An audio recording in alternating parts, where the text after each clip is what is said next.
Telling the truth can be dangerous business. Honest and popular don't go hand in hand. If you admit that you play the Neon Crew, no one will hire you for a podcasting brand. Yes. I could have gone more. Like, there were more lyrics to that, obviously. That was a catchy song. It was a catchy song after they sang it hundreds of times in the movie, and you couldn't get it out of your head. Yes. It was catchy in that sense. Yeah. But like I said, I could have gone further. I didn't want to risk, diluting this amazing track that is in this film, and B, making even more of an ass out of myself. No, that doesn't happen here on the Neon Crew. No? No. Well, I'll take your word for it. Yes. Especially after we did the 8 Mile episode where I did that entire rap. Yeah. And I re-listened to it sometimes, and I wonder to myself, was that the best choice? Was this, 100%. Was this the... You think so? Dude, there nothing garners interest. It's what do they call it in marketing? Bad press is better than still no press. Yeah, exactly. Yeah, that's what I'm saying. So whether it was bad or good, someone's talking about it. You know what? I will take that. Yeah. I'll feel better about myself because you gave me permission. You just got to spin it both ways. If There someone we tells go. you it was great, you can always... I mean, it sounds like you're already into the downplaying it, but if someone tells you it's bad, you just find out the points that were good. I'm trying to be humble. Yeah. I'm trying to humble myself recently. My ego lately has just been like way too up here. Yeah. And I need to bring it down. That's when you throw it on. Yeah. Yeah. I need other people to come in and tell me like, hey, Yeah. calm down. Yeah. Easy does it, buddy. Yeah, exactly. Especially when it comes to my movie opinions. Welcome everyone. Well, I think that's where I get into. Well, that's why we balance each other out. You've got the white shirt on. I've got the black shirt on. Yeah. Yin and yang. Yes. Welcome everyone to the 78th episode of the Neon Crew podcast. My name is Kyle. I'm Mac. We've got a juicy up for you guys. Juicy. Yeah, we do. I'm excited to really dive into Alien Romulus. Both of these films. Both of these films. Yes. And Ishtar is especially going to be a juicy discussion, I feel like. I think so. But we can jump right into Alien Romulus because I don't think I know your thoughts. I don't think you know mine. Nope. I just know that we saw this movie over the weekend. Yep. You already saw it earlier in the week previous because I invited you to potentially see it with me and a couple of coworkers. Yep. And you were like, I already saw it, dog. Yeah. Peace. And I was like, all right, cool. Got it out the way. 10 days ago. Okay. I think it was right after we decided we were going to see it. I was like, I want to catch this thing in case it's not. So I'd stayed away from the Rotten Tomato scores. Yeah. And I was like, I want to catch this before it gets out of theaters and Right. to have it done. Because I think, this weekend I knew we had something going on. We went to Jasmine's sisters. We had to watch her kids for the weekend. And I had the discussion of, is there a theater nearby that I could go? And she's like, yeah, kind of. I was like, I don't like the yeah, kind of part. Yeah. So I was like, I'm going to get this done now. Sometimes you have to do what you have to do in order to like scrape by and get a viewing in. Yeah. I saw it on a Sunday. Oh, wow. Okay. Yeah. So like it's been a minute. Yeah. No, it's fresh still in my head. I've You've been thinking about talking points. Yeah. Yeah. I saw this Friday and I saw it with a couple coworkers. We had a nice kind of like after movie discussion in the parking lot that lasted maybe like 20 minutes to a half hour. It's a good talk. Good practice for the episode. Yeah. And it's funny how I always think about that sometimes. It's like, I discuss movies that I'm going to discuss on the podcast with other people, and then that's practice for when I record with you. Well, Not that I have to practice and rehearse what I say to you. Yeah. Because that would be absurd. And I definitely don't do that. That is not something that I think Unless about you're rapping. all the time. Unless I am rapping. Yes. Even then I might fuck up. What was your line in that episode? There was a lot. Boy, that was an ill drop or whatever you said. Oh, yeah. Oh, no. I said they have bars, so to speak. Yes. Is what I said. Which might have been the most Caucasian thing I've ever said in my life. Yeah. Yeah. Yep. But there's still time. There's still time for me to top myself. Breaking records, baby. The Olympics just finished, but I'm still going for gold. Yeah. No, this was going to be in theaters for a minute because it's very profitable. Made so far $225.3 million on an $80 million budget, doing very well domestically. I think it's doing pretty healthy over here, but domestic sales have really boosted this bad boy. Yeah. But yeah, I'll introduce this boy since I'll know you will want Ishtar. Hell yeah. So Alien Romulus, 2024 American science fiction horror film, directed by Fede Alvarez. Written by Fede Alvarez and his writing partner, Rodo Sayuguez. I probably butchered that, but we're just going to roll with it. They've done all of his movies together, Evil Dead, Don't Breathe, and they're working on Don't Breathe 2. They've been doing that for a while. That's been whatever they call it. It seems like one of those that's been in the can for a minute, right? Because Don't Breathe was like, what, 2016? Yeah, I was going to say 2015, 2016. And that time, this movie stars Kaylee Spaney. We're coming back to her, fresh off the boat from Civil War. And going right into the Alien franchise. Wow. And this is about a group of younger people who work in the mines on the planet of... does it say in here? X279 or something like that? Something. Yeah. It's one of those it's a mining colony that they all work on. It's one of those planets that don't exist. That's light years away. Basically, yes. Yeah. And life is hell. The population is small. And Kaylee Spaney's character, Rain, is trying to cash in on her time spent in the mines so that she can leave. And they tell her, oh, nope, sorry, the company needs you to stay for 5 more years. Thank you for your service to Weyland-Yutani. Yeah. And so she gets together with her friends. They propose the idea of going to this ship that's drifting in orbit of their planet so that they can use their cryofuel to put themselves in a cryostasis so they can travel to a more prosperous planet. But once they board it, they find that it's got a little bit more of a nefarious history to it. Yes. So spoiler alert for Alien Romulus. This was a movie where when it first came out, it was getting very solid reviews. People were giving it the mark of like, yeah, it's a decent like horror thriller film. This is a movie that you can go in. You don't really need to see any of the other movies in the Alien franchise.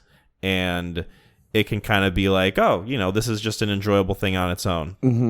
And then time went on, and I started seeing more talk online of like, oh, this movie's actually not good. This is something that is a little bit more derivative. It has too many references, yada, yada, yada. And then I thought to myself, oh, this is interesting. It's got like sort of a latent backlash from some people. Still mostly positive, but there's like a little quiet pocket that's growing a little bit louder in the corner over there. Yep. So it was very interesting going into this movie with that stuff in mind. And having watched it, I don't know. I enjoyed it. I thought it was good. I obviously have my gripes, and I don't think it's perfect. I definitely don't think it's the best in the franchise. I don't even think it's the third best, I would say. Oh. But yeah, I guess first of all, I'm curious, and I'll pass the ball to you. What is your kind of relationship with the Alien franchise and how it sort of leads into discussing this movie? Yeah, no, I think I saw Aliens when I was like 10 or 11. The James Cameron one. Yeah, that was the first one that we saw. I believe that I kind of had a memory of. And it was bad. I mean, it's badass. And my dad, I don't know, was just like, hey, man, it's going to be scary, but, you know, there's not any boobs or like too much blood in it. You know, I think the gore element in there wasn't, you know, shocking. No. So from what I remember, it's mostly just the aliens getting shot, right? Yeah. And I think there's a couple, but there's like no bones sticking out. There's kind of some jump scares. Yeah. And then I saw Alien and, you know, a couple years later, and yeah, I've seen the next ones that have come out. I've kind of seen here and there. Like, I'm not a big franchise guy unless I'm like really roped into it. So yeah. I'd seen Fincher's Alien on Sci-Fi. Alien Cubed. Yeah, and that one was like one that I don't know if I'll ever revisit it, but I watched it on the Sci-Fi Network, and we had a glare on the TV, so it's already a dark movie. So with a glare, you can't tell what's happening. Yeah, you can't see shit. No, it's just people screaming. Mm-hmm. And then we rented the fourth one when we were at a hotel one time, and I tried staying up for that and fell asleep, and then went and saw Prometheus because that was the next, I think, big one in the franchise. Yeah. Yep. And that was... unless you count AVP, which I don't. Oh. It still holds a place in my heart, but no. Yeah, and then I got to see Covenant, and then this one. And so I'm familiar with it. A lot of the references that people saw, like I was picking up on. Not necessarily all of them for the ones that I haven't seen, but... Yeah, I was staying away from scores, and then I saw it had a healthy Rotten Tomato score, and I was like, oh, okay. So now I'm a little bit more intrigued by seeing this, and this movie is, to me, one that I like. As you were reading about the people having, like, it holds up on its own, and then the latency group that came in and said, yeah, there's a bit of hand wringing around it. Sort of after the fact. Yeah, I'm part of both groups, which is funny. I thought this thing went up a hill, and I thought it was going to keep climbing, and then all of a sudden it turned out that the hill had a very small steep and was like a 3 second, down the hill. Like it just completely, not necessarily fell off, but it had so much momentum built up that you can't see what's on the other side, and then all of a sudden you get there, it's like, wow, that's it. I'm very curious what your favorite parts of this movie are compared to mine, because from the sound of it sounds like we might feel sort of the same way about this movie overall, but I think we might appreciate or not appreciate different parts of this movie. And I'm not yes, I won't be reserved about it. I mean, so my favorite part, I love the aesthetics of this thing. This film looks gorgeous. Steampunk. I couldn't remember what the hell it was called. Steampunk. This thing is so steeped in it. I loved just visually speaking. I loved the first 20 minutes they're on that mining planet. Just like the industrial hellscape that they portray in this movie.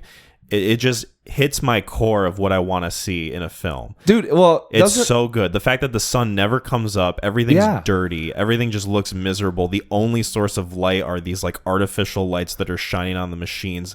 Machines are constantly going off everywhere. Smoke everywhere. People are dying from black lung. You're going into the mines. They had 50 people die the other day, and you can tell that they don't care. These people are literally cogs in the machine. Oh, absolutely. And I loved the way that was portrayed. It was so great. The intro itself is they're going up to grab an egg, or it's just a ship that comes alive, right? And then they open up the docking bay doors, and you just it's so quiet. There's no music. There's no sound. Yeah, really. It's just showing stuff. You get a little bit of the machines operating, so you hear all of it, and they soak in the.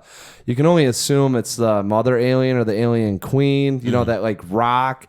And then, it's just all this stuff. And then they got gadgets going off. They've got compressors going on. It's just, and then all of a sudden you're in the sunlight, you're with a girl, and then she's kind of just looking, smiling. And then she wakes up, and boom, here we are on the mining colony. I was like, I am so fucking in. This is fantastic. It's a great opening. Yeah. I think it's a really good opening. And the brother, they kind of, they let off, he's a little odd putting, right? And it's he's slow, and then you find out he's a cyborg. Well, he's very clearly, I think, supposed to be a sort of science fiction embodiment of a character with autism or some sort of developmental disability.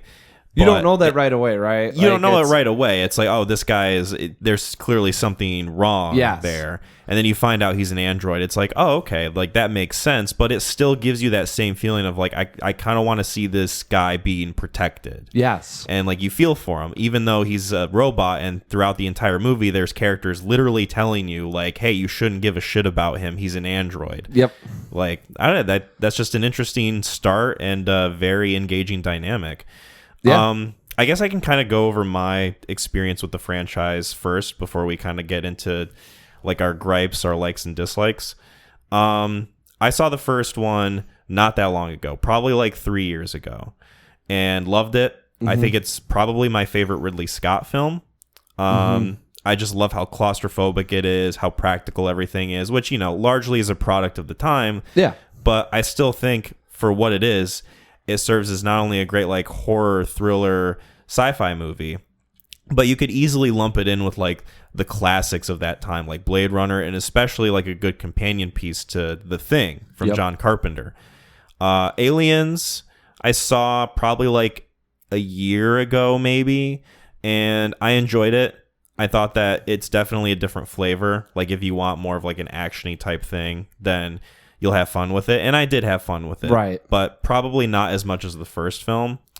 The David Fincher film, I think the best thing I can say about it is that it's unique and that we're probably never going to see another movie like that ever again, especially a third entry in a franchise. Yeah. That being said, I was not huge on it. Although from my understanding, there's a version of the movie that's, I guess, a little bit better, the assembly cut. Okay. So I might have to check that out to reassess how I feel. Alien Resurrection is probably the weirdest in the franchise. Yes. And it's funny because you watch that movie and you find out Joss Whedon wrote the screenplay. You can fucking tell that he wrote it. Because it's got like all the very like kind of quirky character stuff going on. There's like a scene in it where like Sigourney, it's not a spoiler really, Sigourney Weaver's playing basketball. And it's just like, oh, I remember. Yeah. Okay, this is like the most removed from the franchise that we've gotten in a film entry before. And then I'm not going to talk about AVP because those movies are hot trash. But oh, how dare you? I'm sorry. Then there's Prometheus, which I kind of have a soft spot for Prometheus, despite how many flaws are in that movie. Yeah, it's like a chance. Yeah. Yeah. It's ambitious. It's very visually striking. It's trying to go for a more like philosophical thing. Of like, oh, we let's find our creators. Let's see what happens when we confront the thing that made us. Yep. And I find it interesting the fact that like I think when that movie was coming out, not many people knew it was an alien film at first. At least not until when they like saw it and word started to spread, right? No, it was creating a buzz. It created that's why we went and saw it, because it was Ridley Scott doing the reason why it took me off is because there's not a whole lot of alien talk in it. Yeah. You know, it's more so about Prometheus and finding our creators and how do we get here. You know, and but there was like, it was my understanding of it, it was an alien film, and I was taken back when it wasn't really an alien film. Yeah, you had almost like the reverse effect that some people had at the time it came out. Because we saw it was like opening week we saw it, so I had a pretty good idea about what I thought I was getting into. Right. And then Alien Covenant, which is a movie that I think is just very tonally messy.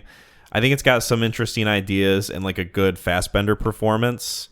Yeah, that's what I got to see. But to me, there's like a lot that it's going for that's like, you're not really picking one bullseye. You're trying to shoot at a bunch of different targets and you're not really landing any of them. So I'd be really curious what you think about that whenever you get around to it. Yeah. But then there's this film, Alien Romulus, a movie that I think I can confidently say I enjoy very solidly. To me, where the issue lies is, other than Kaylee Spaney and other than her android brother character named Andy, I really didn't give a shit about any of the other characters or the crew or like what was going on with them. You there was a perception that you knew what was going to happen. So right, it's not. And when the advertising of this movie is showing you like all these different characters like getting the face hugger attached to them and like the chest bursting scenes and whatnot, it's like, okay, I know some of these people are like literally cannon fodder. Yep. But I don't know. To me, there's a difference between a movie like this and something like Aliens, where you sort of get a similar thing where like these side characters come in, they have big personalities, there's a dynamic there, there's clearly like a history there. But then there's also that thing of like, oh, they're going in being cocky as fuck. And then there's that sort of flip of like, oh shit, we don't know what we're dealing with. Mm-hmm. Whereas this movie, it's sort of just like, these are kind of stock character types and they're going to play to these types, and that's kind of how far it's going to go, and you're going to kind of see them get taken out one by one slowly throughout the film. High school horror movies. Yeah. Where they go to the camp and, Especially since this is a movie where the cast is predominantly in their 20s, right? Like, I had to ask myself, like, is this a Zoomer version of Alien? Like, are we going to have them, like, do the skibbity toilet or whatever when they get like chest bursted or whatnot? Yeah. No, not that it's like a huge issue of mine. It's just something that I think was the first thing that I experienced with this film where I was like, I kind of lukewarm. See, I was more curious. I knew you kind of know the character's fate. So for me, it was like, all right, where's the story going to progress to? Sure. Yeah. And that's where, now that's where for me it fell off, is when they completely botched going into like the ending of the second act, going into the third act was like where it completely fell off. I mean, Kyle, this was a 10 out of 10 for me for so long. I had the exact opposite experience till it wasn't. Yeah, I was almost the reverse of you, because I was thinking in my head throughout the entire second act, going like, this is gonna be like a 5 out of 10, maybe like a 4 out of 10 movie. Like, I'm not really invested in what's going on. I found myself being pulled out of it, and they're trying to get to the other planet. Right. I guess it's about what you're expecting. But then once I think the main lead guy dies, he gets like the tail through the chest and he gets lifted up. Right after that, I think, is when the movie, to me, got some juice. Oh, mine, it went downhill from there. That is so fascinating. Yeah, I knew that you were going to, when you said we might go the other way. Yeah, it's not that I wanted another Alien movie. Mm-hmm. I think that he had a lot going for how he was playing up this thriller, and then just went completely into the Alien canon and had to tailor the film off of using these references and how much he could throw in here. And sure, like, I mean, I'll ask you this: how many references though to the other films are there in this movie total? Because there's only like a few I think I can think of. There's obviously the biggest one is the Ian Holm. Yep, like that's Alien, the special effect type of thing, and kind of where they're at on the ship. I don't know how Ian Holm got into that one, or if that was Sigourney Weaver's ship.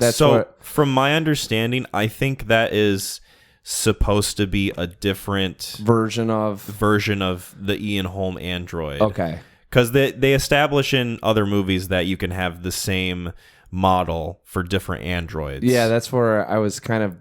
Yeah. So then that's a different character essentially, but then it's still an homage to the Ian Holm character in the first film. So that's Which admittedly, like, to me, that is like kind of a bigger gripe I have on this movie. It's like it's very much kind of a reference thing where it feels like the filmmaker's kind of looking at you in the camera and winking at you. Dude, like, I read the Wikipedia on this thing, or I have a review, but this guy fell in love with Alien Isolation, the video game. Interesting. And that's why he's like, I can make a Don't Breathe version of this video game. Mm-hmm. So that's how he got attached to it and started writing it. And then, so you have that, you have aliens with all the aliens kind of crawling out, which I was like, okay. Then they get to zero gravity, and it's like, here's the issue that I have with it. Alien Resurrection's in there. I don't know what from Prometheus is roped in. So Prometheus, the biggest thing is the end creature. Yeah, has like a lot of the Promethean features, like the kind of pale skin, black eyes, bald head. Yeah. And then Covenant, obviously, like tall stature. Yeah. Covenant. I don't think there's like as much, because that is such a follow-up to Prometheus that movie is so indebted. Yeah. It's like, okay, you're really like kind of referencing both those movies at this point. Yeah. So so this is where it kind of took a turn for me. Yes. And this is I had a expectation of where it might go, that I thought it could have been such a unique way of doing the film. And then everything literally just went like that to me, and that's why I fell off. one, it's grounded about as in reality as that you can get being sci-fi, right? You know, it's not like they're setting up all these different rules about space and where we're at, right? But the biggest jump that you have to take is that they can fly up to the ship, dock, and then the cryostasis. Outside of that, everything with the steampunk going on and a very 1980s feel to it.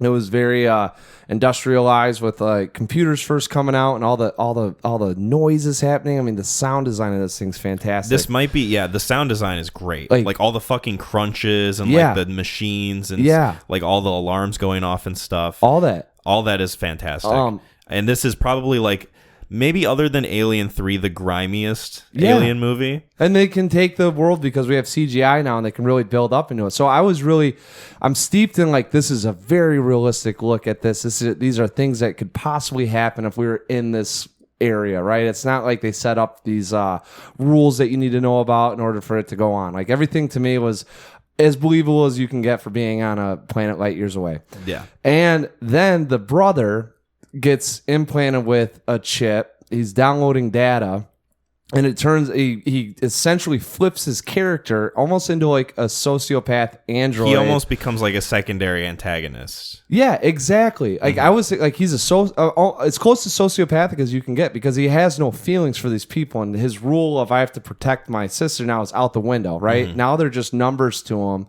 And we're looking at an emotionalist person that's trying to just survive, like get these people to survive. Because to me, he was the most interesting dynamic in that whole second act. And so the problem I have is then they flip him back because they have the component of you caring for him, and then they completely lose sight on this thing being grounded in reality.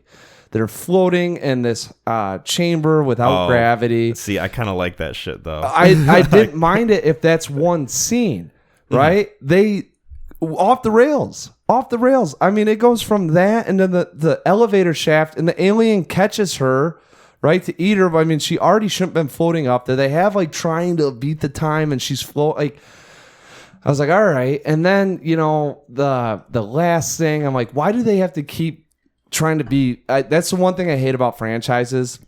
Is they're always like, well, we have to have the new toy in the car.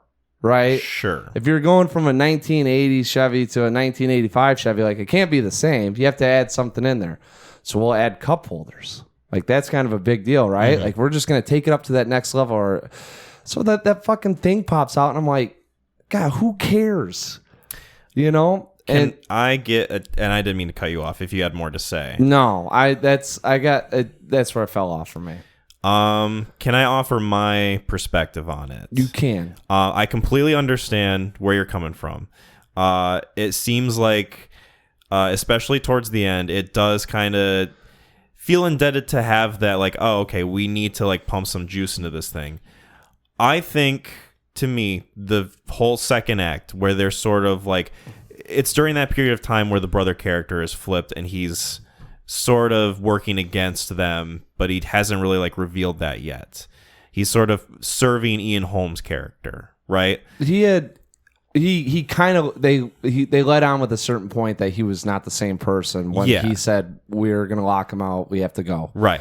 During that whole time frame of the film, to me, that was more or less the least interesting thing because the way they were going about it was, okay, we're just going room to room. Like, it's just going to be like us going from here to here. We're going to cut back to the other characters. And to me, the other characters aren't that interesting. Like, they're literally just kind of there to be cannon fodder. There is some dynamic there that is, I think, worth touching on, which we'll get to later. And don't let me forget, especially about the pregnant girl. But there is, I think, a little bit to be desired of like, okay, we're just kind of like seeing them go back and forth and they're running in between these rooms and that's kind of it. And then once the main lead male character dies, I think is when the movie gets interesting because to me it's utilizing not only the gravity stuff that we're seeing before, and I think a big reason why we're seeing so much of it is it's building up to that final act. You gotta be invested. Where it becomes really important.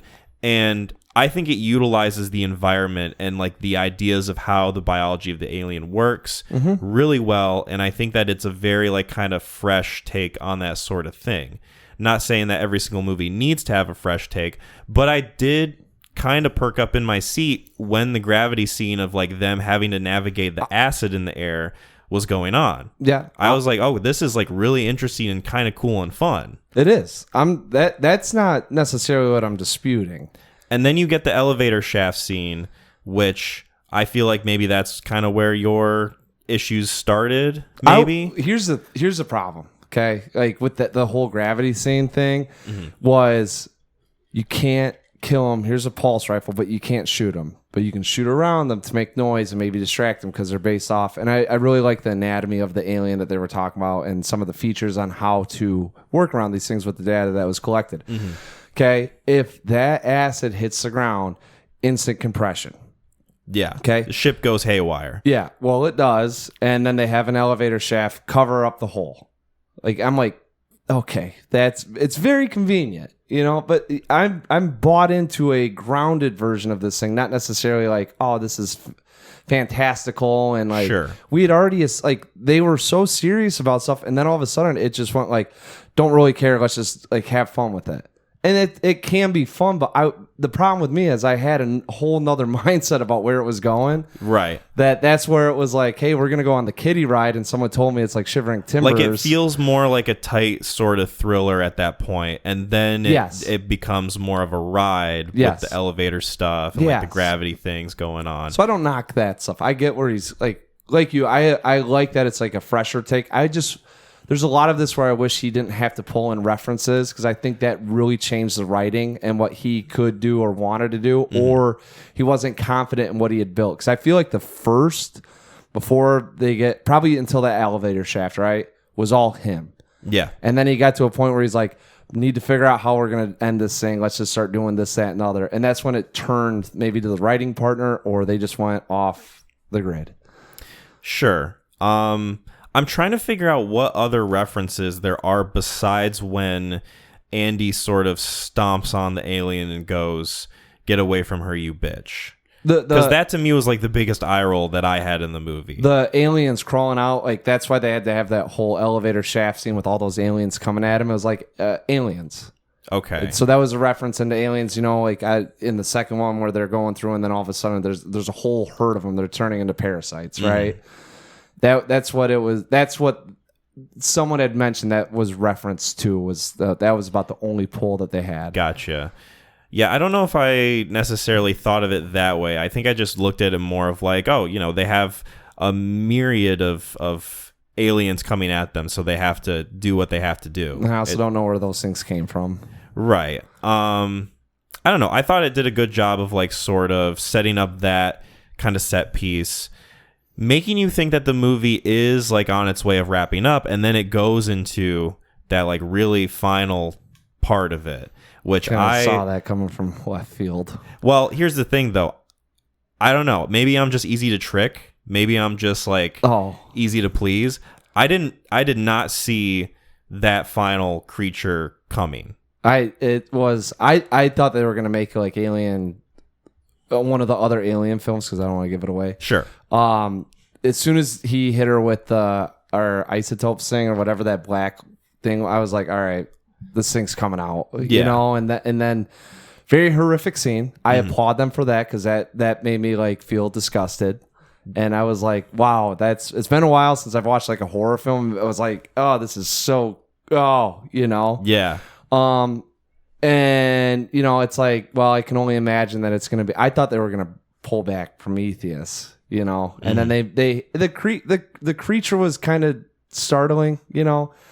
I was frightened. I was a fright. Yeah, I maybe not pissing my pants or anything, but it did freak me the fuck out. I was like, oh shit. It's a real person, by the way. Yeah, he's a basketball player, right? 7'6" or something. They're always like that. Basketball players. Well, that's all they can do when you're that tall. I guess so. If you want to make money, you're just destined to be a basketball player. You get to work at the convenience store and pull things off the third shelf. Or the carnival. Yes. Yeah, that's another go. There's your three paths in life. Yeah. Grocery store, basketball player, or carny. If you're over 7'6", ain't no one sitting a desk job that tall. I feel like one of those options is a little bit easier of a digestible thing to pick than the other two. That's why you see a lot of those guys in that sport. Yeah, you know what? I don't blame them. Yeah. People want to make money for being tall. Good on them. I'm not going to fault them. And I'm not going to knock the prosthetics and all the stuff that they made him look like. I was like, all right, like that's neat, you know? Yeah. And then we completely shifted away from it got back into like Looney Tunes world. Obviously, I think there is something going on where I don't think I thought that it was going to like perfectly wrap up after the elevator shaft scene. Obviously, in my mind, okay, they're setting up the fact that this stuff is not like a miracle cure. Like there's something to it. It's going to fuck you up if you inject it into yourself or if you inject it into someone. Yeah. But where it was going exactly, I really didn't. I couldn't predict. And obviously, I knew there was going to be like some sort of conflict, but I didn't necessarily know it was going to be like that specific thing. Like there was going to be like this final creature, and this final creature, which we can get into detail. So it's set up earlier in the film that Isabella Merced's character, let me pull her name up, and this cast list isn't big, so it shouldn't be too hard. Kay, who is the brother of the main male character, Tyler. She reveals to Rain that she's pregnant, and you think, okay, so they're probably going to like have to save her. Like they're not going to like do anything with the pregnant girl in a movie like this, right? And then I thought it was going to be a cheap trick. Right, I thought it was going to be like, oh, we're going to keep this one and the main character alive, and then that's going to be it, right? I meant, like, I thought they were going to axe her in like a really grotesque way. Like I thought that they kind of do though. Well, but I meant like when it actually happens. Like I thought she was a goner when all that stuff was happening. Yeah, and then it kind of gets into. I was like, oh, like we're gonna get to see this baby getting eaten or something, like something ridiculous. You know, like we'll see her up in the rafters and she'll be alive and I think she was, and they cut her down. Right? She was alive. So what happens is she's in a room, and this is when Andy's character isn't complying with the rest of the group. Right. So then he won't open the door for her, and then she gets snatched up by the xenomorph. Yep. And then she's hanging in their like little nest area that they've made. Yep. And they cut her down. She's bleeding and she's injured, but if they get her to the ship on time and get some medical stuff to her, she'll be okay. Well, they got to get her into cryostasis, and then she'll make it to the area they had to go. Yeah, right? she'll like maintain, a stasis of sorts. Yeah, and then they introduce this element to it that Ian Holmes' character introduces, where we've been synthesizing this as like a healing factor. We can make ourselves like the most biologically perfect specimens in the galaxy. Yeah. But then, what the characters don't necessarily see is like it has horrible side effects and basically turns you into an alien. Side effects. Yes. Well, side the rat effects, exploded. So. Side effects included death, diarrhea, heartburn, nausea, and giving birth to a horrible Prometheus creature. Yeah. So then what happens is she injects herself with it after Kaylee Spaney's character hesitates and is like, no, I don't feel right about this. There's something off. She's got like good intuition. Yeah. But then Isabella Merced injects herself. She gives birth to this really fucked up looking thing. Yep. It's like the sound design is horrible. Oh, but man, like in a good way. It was that could be a 30-second YouTube clip. And like, if you don't know the context, if you want to gross yourself out, or like you want to see something really bizarre, yeah, it's like those React channels where it's like, oh, reacting to Alien Romulus, and it's just like have that clip. Yeah, you'll go to their like, okay, what's the most viewed part of this video? Yeah, type thing, and it'll be that. It'll just be like a big old hill. Dude, I'm telling you, I was ready for this thing, and it still was. I was like, not ready. Yeah, you're like, oh my god. Like I saw this coming, and it still made me like cringe, and I was like, I gotta keep my eyes on the screen, but this is fucking awful. Yeah, it's very effective. Yes. And then the creature pops out of her, to put it kindly, and then it crawls away, and it I think the acid that's coming off of it makes it sink into the floor right before Kaylee Spaney can like kill it. Well, who cares? Because before it was supposed to be it'll melt right through the ship, instantaneous combustion, and this one it doesn't happen. So anyway, but Rain gets a glimpse of what the creature is, and it's the baby. Yeah. And it's like, oh shit, like what's going on? Is it going to kill the baby? Like what's happening? Yeah. And then it comes back, and it is like this human Prometheus alien hybrid monstrosity joints that is sticking out fucked everywhere. up looking. It's tall as shit. Yeah. It's got like horribly black eyes and like pale skin. It looks like something out of a nightmare. It does. I mean, it literally looks it. like Nightmare on Christmas or whatever. Nightmare Before Christmas. Yeah. Oh yeah. When Jack Skellington walks into this movie, I was terrified. Yeah. I was losing my shit. I you know that here. Okay. You know, like, I guess it's just movie, like the experience or what in my head, I'm already building up other things. Hands go up in there. I was like, whatever. You're thinking, I think, more so of like the expectation of where this is going. Dude, it was. I just let this completely wash over me, and I was along for the ride. Maybe that's where I think it could have just been a little bit better, and had he not done some of this weird shit. But that's what I'm talking about. The acid through the floor, and the other one, it's going to explode. Now it doesn't. All right, now we're just doing whatever we want to do. So now we just got this creature out here that we're doing to get oohs and ahs and like, I was so like, fuck, man, this thing missed. It had so much going for it. Yeah, I mean, I definitely understand that because it is such a tonal shift. But to me, that tonal shift, I think, is what benefits the movie for me. Yeah, because in that middle section, I was getting a little checked out. Not that I was like bored necessarily, but just more so thinking like, here's a question. Is this going to be as repetitive as this is right now? You are now being led by a sociopathic android that has two objectives now. One, to keep the humans alive, but two, to get this thing back to the colony. Mm-hmm. You know, I think the problem that the biggest issue that I think just led to all this is that it got put on a timer. And I think that timer really impacted how it could end up. Because the race against time stuff is always... Yeah, because the entire time the ship is drifting towards like this huge asteroid belt. Which was very interesting. It was very interesting. And very visually stunning, too. And they get up there and it's like, you said we had 48 or 30 days, not 48 hours. And then all of a sudden, like one jerk, which would happen out in space, it went from 48 hours to 30 minutes. Yeah. Which, that's the stuff I'm talking about. I was like, all of this is kind of believable. I don't really know the numbers, but...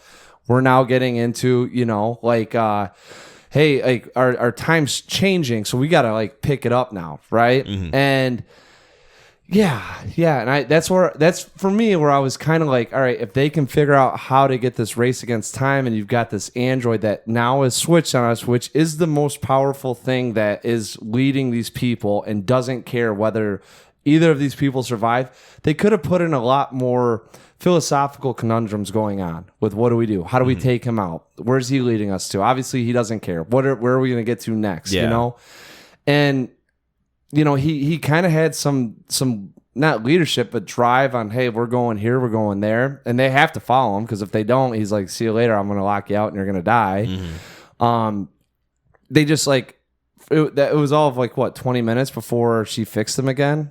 Something like that. 20 minutes, 30 minutes. We didn't really get enough. And I thought it was very interesting because they had this character dynamic of brother-sister. And all of a sudden your brother, who's an android, which is like one with all the AI stuff going on too, is like could be really freaky in and of itself within the sci-fi element of I've cared for you, I've watched you grow, I've protected you, and now all of a sudden if you don't get off with that item, I'm leaving you. I will take it from you and you will die here. Yeah. And I thought all of that, I was like, man, there's a lot of stuff going on with these emotions and how she feels about the android. Like I said, his dynamic to me is the most interesting part of that section.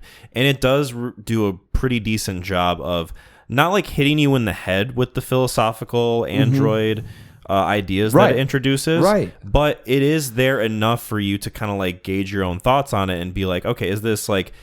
Are we treating this as a new character, or is there still a little bit of Andy left in there? That's where I thought they could have... I thought they could have milked it more. But the problem is they're on the... Like the milk blood that's inside of him? Yeah, or what that creature did to his mom. I thought that there was a little bit more they could have... like just brought out. But they're on the timer now, so now we can't. Now we have to speed this up. Andy's got to be back to good. You know, and that's where... I thought that's where I thought it lacked a little bit. Now, how you get more of a thriller out of it, I'm not really sure. I think more of the alien theme from the first one would have had to have continued on where we don't know where this creature's at. Mm-hmm. Versus all of a sudden now we're introducing the whole colony that no one knows how they got there. It's just there. All these people they're dead. Why, like we've kind of set it up that they've just been living here, but now they can hear it. Like it was... Yeah. Yeah, I understand your gripes for sure. And this is where I was coming to. This takes place before Alien 2 or Aliens and right after Alien. Like if you looked at the timeline of this thing. Yeah. End this thing with this ship going to that world. So that's what takes over that colony. That's how the colony gets infected with aliens, right? Yeah. So now you're not on a timer. Now it's how do we destroy the ship from getting, because it's like, hey, it's, autopiloted because that's what they can do. And they kind of have to take like a bittersweet victory of like, some of us got away, but we ultimately couldn't stop this thing from like the greater implications. And so now the pregnant lady, boom, she's infected with an alien. Mm-hmm. That's how it gets started again. I thought that there was, and this is commentary on the film. I thought that there was that's what I'm saying with expectations. And I wasn't really thinking about that. I just was like, oh, we're on a timer here. They're going somewhere, whatever.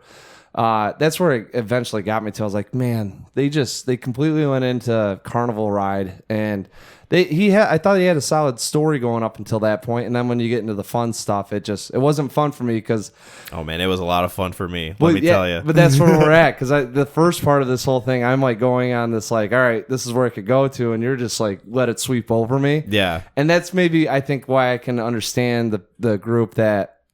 With the references, that's why I was like, all right, because I'd probably be in that group. I thought that this thing had its own story going on that could have led into another, led into the aliens going on. Mm-hmm. And let's go back a little bit to the sort of like concepts of how this franchise handles androids. Yeah, because not very well. Well, I want to specifically talk about Ian Holm, air quotes, because obviously Ian Holm is no longer with us. He has passed away. Rest in peace. Yeah. Gave a very good performance in the first Alien movie and in a bunch of other movies. Alien Romulus. Yeah, I guess. But they use his likeness. He is a CGI special effects character that had a stand-in, and they might have done like some AI voice modulation thing, or they probably got like a very good impersonator. I think it was to sound like him. I think they could do the modulation now. Like if they pull enough of your dialect, because I think they got a hold of his estate and they said like he would have wanted to be a part of this. Right. So, by the way, what'd you say that paycheck was going to be? I'm not as cynical, but anyway. But no, I just wanted to ask your opinion of that specific element of it, because that is probably like a bigger gripe that I have against this movie is, one, you don't necessarily need to bring him specifically back. You could just like get another sort of like android character, maybe have like a sort of established actor play that role. You get someone with gravitas, you get someone with weight behind it. People understand like, oh, this character is like meaning something. They represent something huge in the story. Or if you're like, because there's the other side to it too, where like the uncanniness of the CGI face kind of like works in favor of it because it's sort of off-putting and it doesn't look quite 100% right. Like it almost feels like you're just looking at like a computer screen monitor face talk at you. Yeah. Even when like you're there in person. I don't know. Like, what is your overall thought on that? Because to me, it's like, I don't think they needed to necessarily do that. To me, that's like one of the more bigger eye rolls of the movie. So a little bit I understood, because if you're pulling in, and it might be an older audience, the referencing to the first one, a little bit of this is how this person knows so much about the alien. With the way that they were feeding us information and what was going on with it, that's why I didn't have a bigger gripe with it. I thought he was from the first one. That's why I was like a little. You thought it was the same character. Yeah, like that's why I didn't hear that. There was many models of him because they're all androids, so you could create off the assembly line. Mm-hmm. But no, I didn't mind it at all, because it kind of made it feel a little bit more of like, hey, this is where we're at, as opposed to like when they get to the ship, completely like, all right, now I don't know where I'm at in the timeline. I think that's how people piece together the timeline too, because I had no idea until I saw someone say this is what year it takes place in. Yeah. And this is. So I didn't, when it comes to the CGI and the voice sounded just the same. I went through. Voice did a really good job. Yeah. Whatever it did. Whatever it did. And the off-putting of the CGI kind of felt like played into a little bit of the steampunk going on. Yeah, you know? like there's an uncanniness there. Yeah. It kind of works to unsettle you. I mean, they were probably trying the best they could, you know. So I don't think that they played. Like, they were like, oh, this is gonna be a little off-putting. It seemed like a lot of the budget went into the space effects and like the ship crashing and like all the stuff that would look really good in IMAX, which, by the way, a buddy told me that this looks great in IMAX. I can imagine, dude. This thing looked great in the fucking North Star or Grand Haven 9. Oh, okay. Yeah. Is that where you saw it, North Star? No, Grand Haven 9. That's where I go and see every film. Funny story about North Star. And we'll circle back to Alien real quick. We were talking before about like, oh, you know, if I find myself in a different location, I kind of have to scrape together whether or not I have to go to a theater I've never been to before to see a specific movie I'm going to talk about for the podcast. Yes. So I was at, I think, Megan's brother's open house. Yeah. I've mentioned this before. Oh, yeah. When you had to see... it was Furiosa. Whitehall. Yeah, I went to Whitehall and I did the North Star Theater. Is that where that one's at? Yeah, and they had, I think, 2 theaters. There was really nobody else there besides like a couple that was in the front and then like one person working the counter. Yeah. And he was very much the energy of, I'm a teenager working at a movie theater that no one is coming to. In the summer. In the summertime. Yeah. And I very much liked that attitude that he had. It was very much out of like a TV show. Yeah. But yeah, that was my quick story. Anyway, back to Alien Romulus. Yeah, I don't know. I think I agree with you in that, like, I don't have as big of an issue with that as I do the reference of the brother character saying, "Get away from her, you bitch." Yeah. Because one, there's really no real reason why he would say that. Yep. Like, he's an android character. He's supposed to be kind of like, you know, clinical about that sort of thing. But I don't know. Like, I don't have as big of an issue with the like Ian Holmes stuff as I do with things like that, where like it's just kind of thrown in there to be thrown in there. That's what he feels like a little bit more purposeful that way. I don't know. No, I agree. There's an explanation. I think that there was a lot of stuff that was kind of thrown in for fun's sake. Yes. And I think that was one of the things where it's like, oh, this will be fun. You know, for me, it was an eye roll. Like, yeah, there was a couple eye rolls that I had, but then there was also me holding the edge of my seat because I was having a fun time. Dude, I was on the edge of my seat for the first of like when that thing pops out of her chest and you know it's in the spaceship. I was like, oh boy, here we go. These guys, they have to get to the center station and they're being hunted. And now they have a sociopathic android that's going to do whatever it can to get out of here. Like, this is fantastic because now we are battling not only the alien, how do we get past this thing that's smarter than everyone in the room? And then they didn't. And then they did. Then they found the pulse rifles and they explained something real fun. And then it turned into, I like the idea. And then they had like it's going to be 5 seconds of zero gravity. And then it felt like it was 1 second. And then they're back up and they're moving around. And then you get on the elevator shaft. And I was like, oh my God. Yeah. Yeah, it's great. Yeah, it was like, that's when I went into yawn mode. I was like, fantastic. Man. We were taking a nap shift. It was like we were in the woods looking out for here's deer. a thought. These things have these tails that can stab people. We see it in the movie. Yeah, one time, another person's falling, and a prime example of getting stabbed. Nope, we'll wrap her up and bring her over to the ladder so that we can try to eat her. It's the equivalent of the James Bond guy going like, shut the door. I know they'll die. Yeah, admittedly, I did forget about that scene because I was thinking to myself, like, would he really catch her? Would he just not, like, spear her? Yeah. When she's falling, or let her fall. Yeah, like, I don't know. Everything around it, I can kind of like not forgive because obviously that is a scene that I'm like kind of hand wringing about. No offense, they're losing oxygen too, as there's a hole in the fucking that they're like, hey, the elevator shaft's just gonna plug this thing up. We're good. Right, but everything else around it, I think, is like pretty solid. Yeah. Then you get steeped in that shit where it's just like. Everything was so realistic up until now, and now all of a sudden it just went into like PG-13 mode. Oh man, we have such different views on this movie that I'm pretty sure we feel overall the same way about. I think we're probably going to end up close to the same score. I'm guessing. We're just getting different ways around there. Yeah. One more thing I wanted to bring up before we wrap this. Yeah. It was a very good discussion. I like where this went. Did you also think to yourself while you're watching this film that the father of Isabella Merced's kid was the cousin character. I thought it was. I didn't realize that was his sister. I thought it was the main guy. Well, so the asshole, the one who's like bullying the android character the entire time, that's their cousin. No, I know, but I didn't. I thought it was the brother. You thought the brother was the dad. I didn't realize they were all related for some reason. I don't know if I missed that. Like, hey, we're all family dialogue.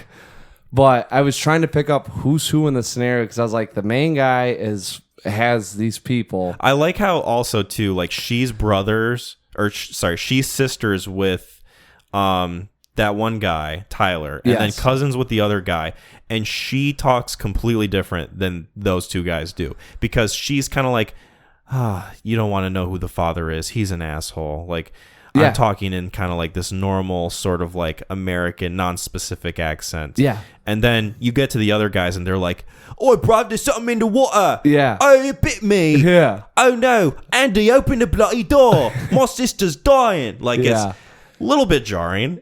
Not entirely believable that they're related. She didn't even talk. I don't know. I didn't have like a huge gripe on it because like she barely talks in this thing, and when she does, it is all like to serve the next thing that's gonna happen. Yeah, you know, like that's why that line, like, I don't know, he's an asshole. I was like, all right, either this guy's on the ship or it's just some nondescript character that I you just gotta know I got a baby in me. That's it. You know.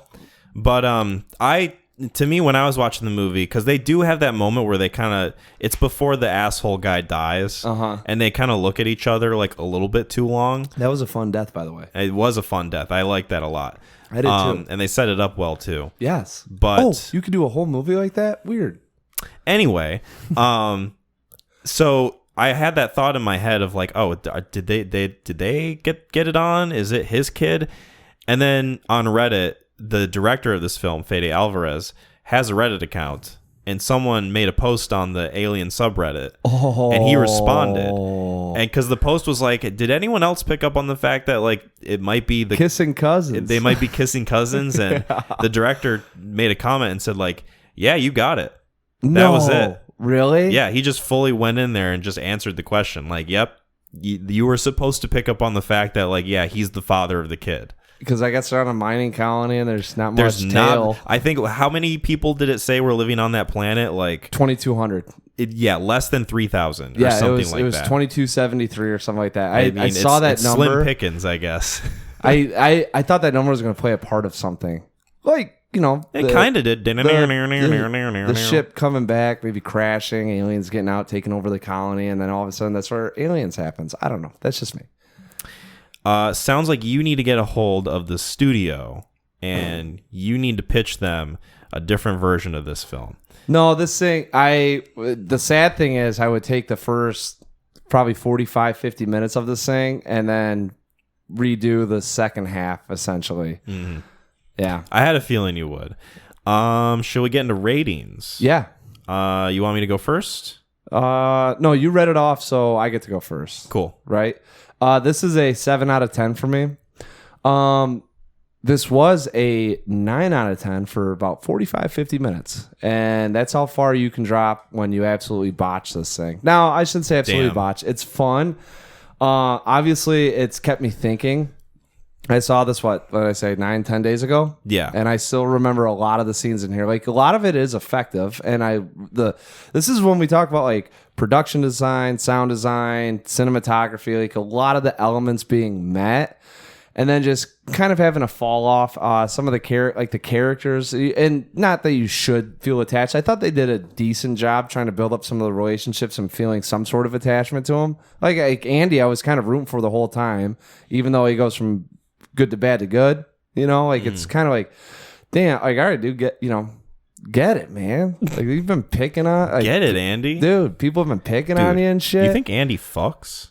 You think Andy could fuck? No, because he didn't have any. He was more concerned about video games. That's true. He is kind of like, he's very, very kind of comfortable in his own world, telling these little dad jokes. We didn't even bring up the dad jokes. I wish I could remember them because there was a couple of them. I was like, all right, not bad. Yeah. But yeah, 7 out of 10. Because I think this thing went from a 9 to a 7 for me.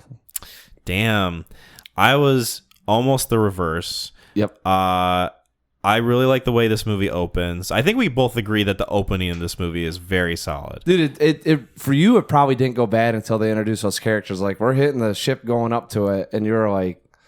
Once those characters were introduced, and once it sort of like maintained that same dynamic... Yeah. That was kind of when I was starting to get a little worried. I was like, oh, is this going to be... We're going through a haunted horror house. Like, how fun can this be? Right. Is this just going to be kind of like competently done, but not very interesting? And then, I don't know, I think the movie sticks the landing. Once it gets closer to the end, it introduces those new ways of using the environment. I like the ideas that they bring forward, and like the threat of the aliens, the threat of that final creature, and how scary it is. Because I didn't even mention this specifically. I think this is, to me, the scariest movie in the franchise. As far as like an actual horror film, I think that this is probably the most effective at scaring you. At least it did for me. I can't speak for everyone, but... Alien's right there. That says something to... The first Alien is, it's up there. Yeah. But I don't know. I really enjoyed where it went. It really caught my attention during that gravity acid scene. And then from there, it just kind of built upon itself in a way that I thought was interesting and fun. So yeah, to me, stuck the landing. Thought it was very solid sci-fi horror thriller. 7 out of 10 also. Yeah, that's funny. I can't believe we go in opposite directions and still meet at the same location. We're orbiting around the planet in completely different directions, and we just met up still in the same place. It's beautiful. Yeah. It's great. You know what else is great? Friendship. Yes. And you know what comes with friendship? Telling the truth. And telling the truth. Yes. Can be dangerous business. I'm talking, of course, about Ishtar. Yes, Ishtar. 1987 Ishtar. Rated the worst movie ever made. A little harsh. So, Ishtar, directed and written by Elaine May. All right. Starring Warren Beatty. It's Beatty? I've always heard Beatty. Warren Beatty as Lyle Rogers, Dustin Hoffman as Chuck Clark, Isabel Adjani as Cherie Assel, and Charles Grodin as Jim Harrison, the CIA senior director in Morocco, Middle East. Marrakesh, Morocco. Yeah. So the movie starts out with this kind of funny jingle. It reminded me of the guy who does the Toy Story guy. Randy Newman. Kind of like a little bit along the lines of a very monotone, hitting a note, but just keeping the same kind of tune going. It's starting with Chuck and Lyle in the process of songwriting, and it's them going back and forth trying to figure out this line. Yeah, how do we hit this song? And from there you can kind of tell that they're muddling musicians, and don't worry, we'll get that explained to and shown why. Because the final product that they end up with at the end of that whole scene, you're kind of just sat there going like, really? That's what you got? Yeah. Like I listened to it, I was like, oh, so anyways, we'll let's do this and then we'll get into it. Yeah. Don't let me interrupt. So they're musicians, and they come to the sense that they need an agent to help get out their music because they think they're better than Simon Garfunkel, Bruce, naturally, all the commercialized musicians. They got better music than them, so they need help. So they call the free talent agency hotline. Get an agent. The guy helps them out, and you can just tell that they are not very good at what they do. He tries to give some suggestions on what they should do. They are going downhill quickly, and they go, we're at the end of our ropes. We have no money left. You got to help us out. And he tells them he can get 2 different gigs, one in Honduras that has a civil war going on. Don't roam the streets during the day or at night, and make sure you stay in the hotel, or in Marrakesh, Morocco. Yep. Pays a little bit better. It's a little bit safer. Every room and board's there. They're going to each split $90 a piece rather than 70. So they decide that they're going to take it. Lo and behold, they get there, and immediately we're confronted with a little bit of a plot device, or where the plot's going to. And yeah, it turns into this kind of buddy comedy with two very clumsy, aloof characters trying to figure out this little love triangle that they're in between, countries at conflict and servicing one side or the other. Yes. Spoilers for Ishtar. There's a lot to discuss with this movie, both within the context of the film itself and the making of the film. Yeah. So yeah, you recommended this. I had never heard of this movie before. I wasn't aware of the reputation, let alone this movie even existing. And yeah, just learning about the different production issues that this thing ran into, the sort of like inner political conflicts between the big three, Elaine May, Dustin Hoffman, and Warren Beatty. And also just like the studio itself, how big the budget ballooned.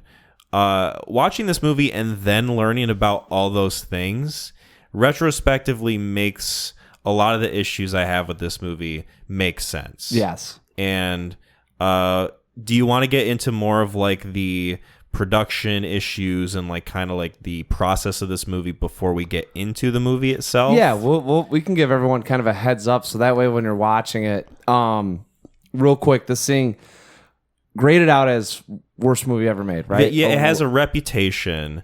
The fact that there's an aftermath page on Wikipedia should tell you something. And real quick, the reason why I did it was there's a Far Side comic wrote by Gary Larson, I believe, and it says Hell's Video Store, and it's two characters and one guy, it's just like one panel and a guy, walks up and says, "Great, the only movie's Ishtar." Yeah, and that's sort of what the reputation of this movie became even before it released. Yeah, that's why it got that. That's how I first learned about this movie. It was a comic panel that says Hell's Video Store, and they say, "Great, the only movie's Ishtar." Like in your mind, like you got to think, boy, this has got to be bad. Yeah, and then like you're setting yourself up to watch like a Battlefield Earth type of face plant. Yes. So production wise, this movie, and it, I'm going based off of the quick reading I did before you came over. So just bear with me. No, you're good. I did the same. I think I saw the same notes. But from my understanding, Warren Beatty wanted to make a movie for Elaine May because he felt that she wasn't really getting her fair shot. People weren't recognizing her for the talent that she had and the prowess that she possessed. And I think he's quoted as saying like he felt that she didn't have a producer in her corner. He kind of wanted to be that for her.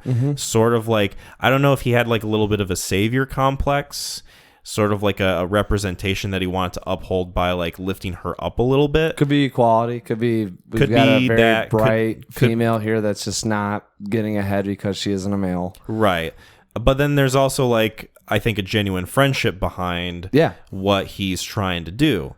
And so then he comes to her. He's like, "I'm going to find you a script. What is it that you want to do?" And she expresses interest in doing sort of a like bumbling idiot adventure type thing. Yeah. Sort of like the Road 2 movies with Bing Crosby and Bob Hope. And he's like, "Great, we'll get something like that going." She's like, "I want to do it in the Middle East. I want it to be kind of like a conflict between like the leftist guerrilla warfare movement and like the CIA and like all these different things going on with like these two bumbling fools." Yep. And Warren Beatty's like, "Cool, I'll play one. I'll get Dustin Hoffman to play the other." And they get the ball rolling on this. And then I think the issues start when they begin filming, right? Because they're originally only going to film in North America because there was actual conflict going on in Northern Africa. Yep. But then Coca-Cola reached out and was like, "Hey, we've got money that we can't bring over to the U.S. We can use it, but we just can't use it over here. Yeah. If you guys want to film over there, we'll fund you guys making this movie in this region." Yep. And so they were like, "Fucking sweet, let's do it." So they go over there, and one thing that I didn't mention yet is they kind of get like a lot of their own personal friends to kind of join in. I think Charles Grodin was in some like Warren Beatty projects, right? That would make sense. And then I think Dustin Hoffman worked with Elaine May on a movie that she wrote. Let me see if I can find it. Tootsie? I think she helped rewrite Tootsie. She did. And then that kind of like helped that movie's reputation, helped Dustin Hoffman out quite a bit. And then I think, who's the actress in this? Help him. He had Midnight Cowboy under his belt. Sure, but like it didn't like hurt him in any way. She probably did a real good job, and he's like, I like how you wrote my character. Yes, there's a relationship being established. And then the last thing I remember is Isabel Johnny, who plays Shira in this movie, was dating Warren Beatty at this time. Oh, really? Yes. Oh. You can imagine how this did wonders for their relationship going forward. Yep. So yeah, they get this going. They got the 2 bankable stars. And yeah, it just kind of it goes into hellish territory. It gets into feuds between rewrites and characters. I think like wanting creative liberties. The budget skyrocketing. Warren Beatty wanted more of like a focus on his girlfriend being in the film, and that led to a conflict. Yep. And then I think one of the bigger things that I remember reading was Elaine May is more of a improvisational director. Like she's more of someone who can like tackle comedies wholesale. So she had a really hard time with the battle scene in this film. Yes. And that is where I think I can personally tell where this movie kind of flounders is, you watch this movie and you think to yourself, they must have like kind of struggled to put this scene together. Like it feels like there's something a little bit off about this. Yeah. And that's because Elaine May was stressing herself out about this type of scene to the point where like she basically handed off directing duties to Warren Beatty. And after a certain point, the conflicts got so bad that like she just threatened to quit.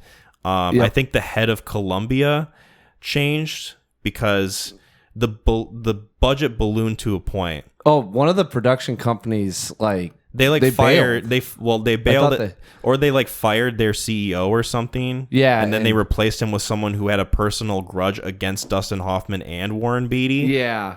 So then there's someone over this movie that wasn't there before. Yep. That's like joining in on this project who hates these 2 guys. They said you got to wrap it. Like I think if I remember right, whatever it may have been, they were done with the film. Like you're gonna cut it. Yeah, we're gonna try to not revamp, but claim any lost money on it. Like it's done. Like we'll get it into the editing bay. You got what you got. And then they kept threatening to fire Elaine May.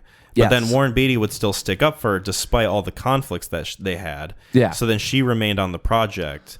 And I think, let me find the name of the guy who, because he ended up like leaking stories to the press about this movie that harmed its reputation even before it got released. That and how Warren Beatty handled the press going into it. Yeah, I think he has like an antagonistic history with them. A little bit, and I think he vehemently like protected Elaine May. Yes. And it really rubbed people the wrong way, and he was poking jabs at some of the press. So like before this thing even got out, they were already bashing the film to the point where it was like unreputable, you know?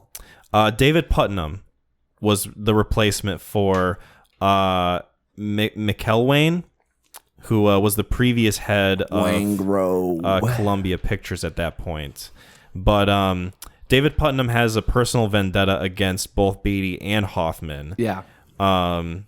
Because he's like a huge like budgetary kind of constricting sort of person. Like he doesn't like it when you spend too much money on a movie. Dustin Hoffman's probably like, spend whatever you want. Who cares? It's a movie. We'll get it back. Right. You know? And that just led to a whole thing. He leaked a bunch of negative press to the media, and dude, it's your film. You know?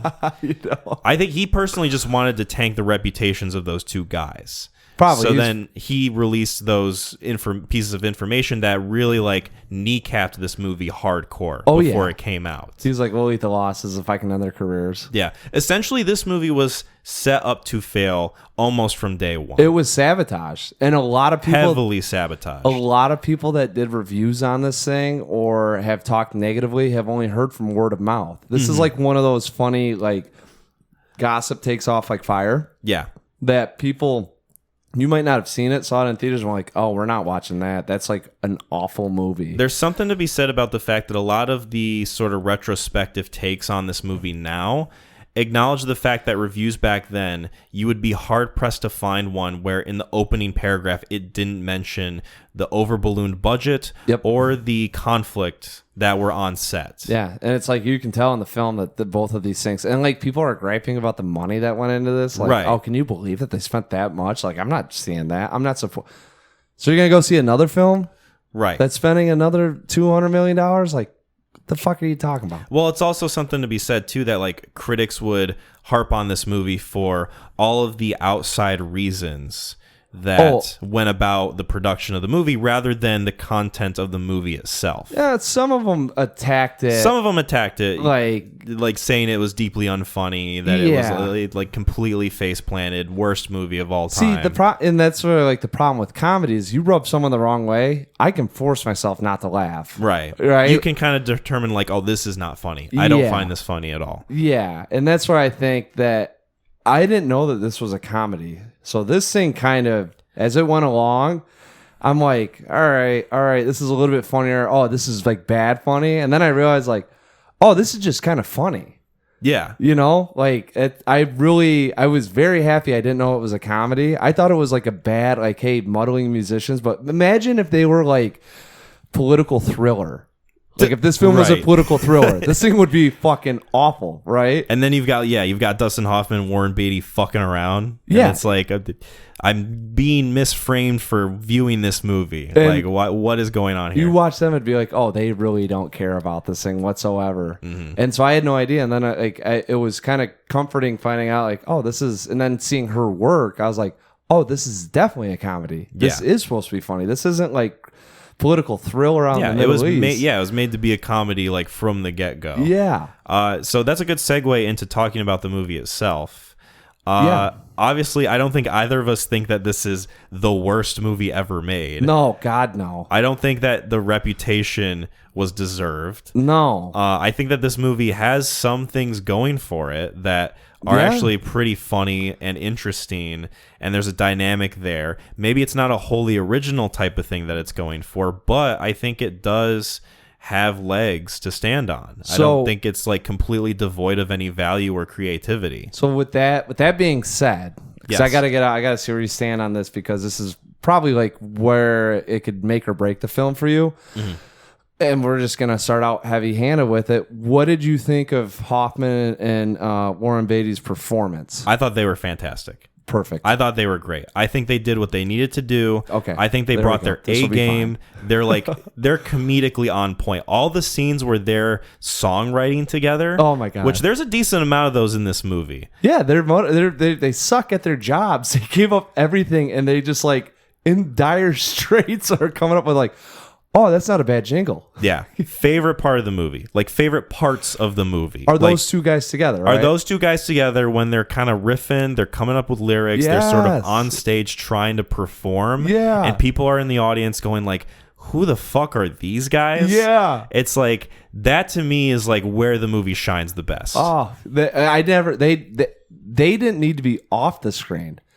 No. That's where anytime they weren't the focus of the movie, I was like, can we just get back to these guys? That's what I was at. Like, I thought Charles Grodin did a good job. Charles Grodin's good. I like him quite a bit, where he plays a very dry, somewhat serious, but you can kind of tell the stress is getting to him. Yeah. You know, and I feel like in every film he does, he's always a very serious, dry comedy element, where you just can't tell if it's like... He's like the character who's trying to put up with all the bullshit, and the comedy comes from like him just kind of losing it a little bit as it goes along. Yeah, the straight guy in all of it, and just kind of slowly getting eaten away by what's happening. Yeah. You know? No, he's good. I don't know if there's like a performance in this movie I would say is like necessarily weak. Maybe some that are like one note, one dimensional type of deal.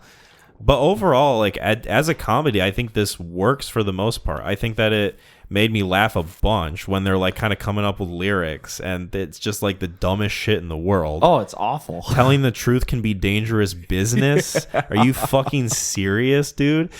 But I don't know. It's fun. It feels kind of natural. Like it almost feels like these guys would maybe exist if they were like a little bit dialed up. You know? I think they're friends in real life. They're friends in real life. They've remained friends after this movie. This is one of the few relationships post this movie coming out that sort of remained intact. Yes. And I don't know. They have good chemistry together. Oh, yeah, 1,000%. I've never really. I don't think I'd seen a Warren Beatty movie before. I haven't either. This and I know one, he's got Bonnie and Clyde and a couple other ones. He's kind of a big deal from what I understand, right? Like he's kind of a prolific actor in that time. I think Bonnie and Clyde came out and that really solidified his career, and where he was like an A-lister.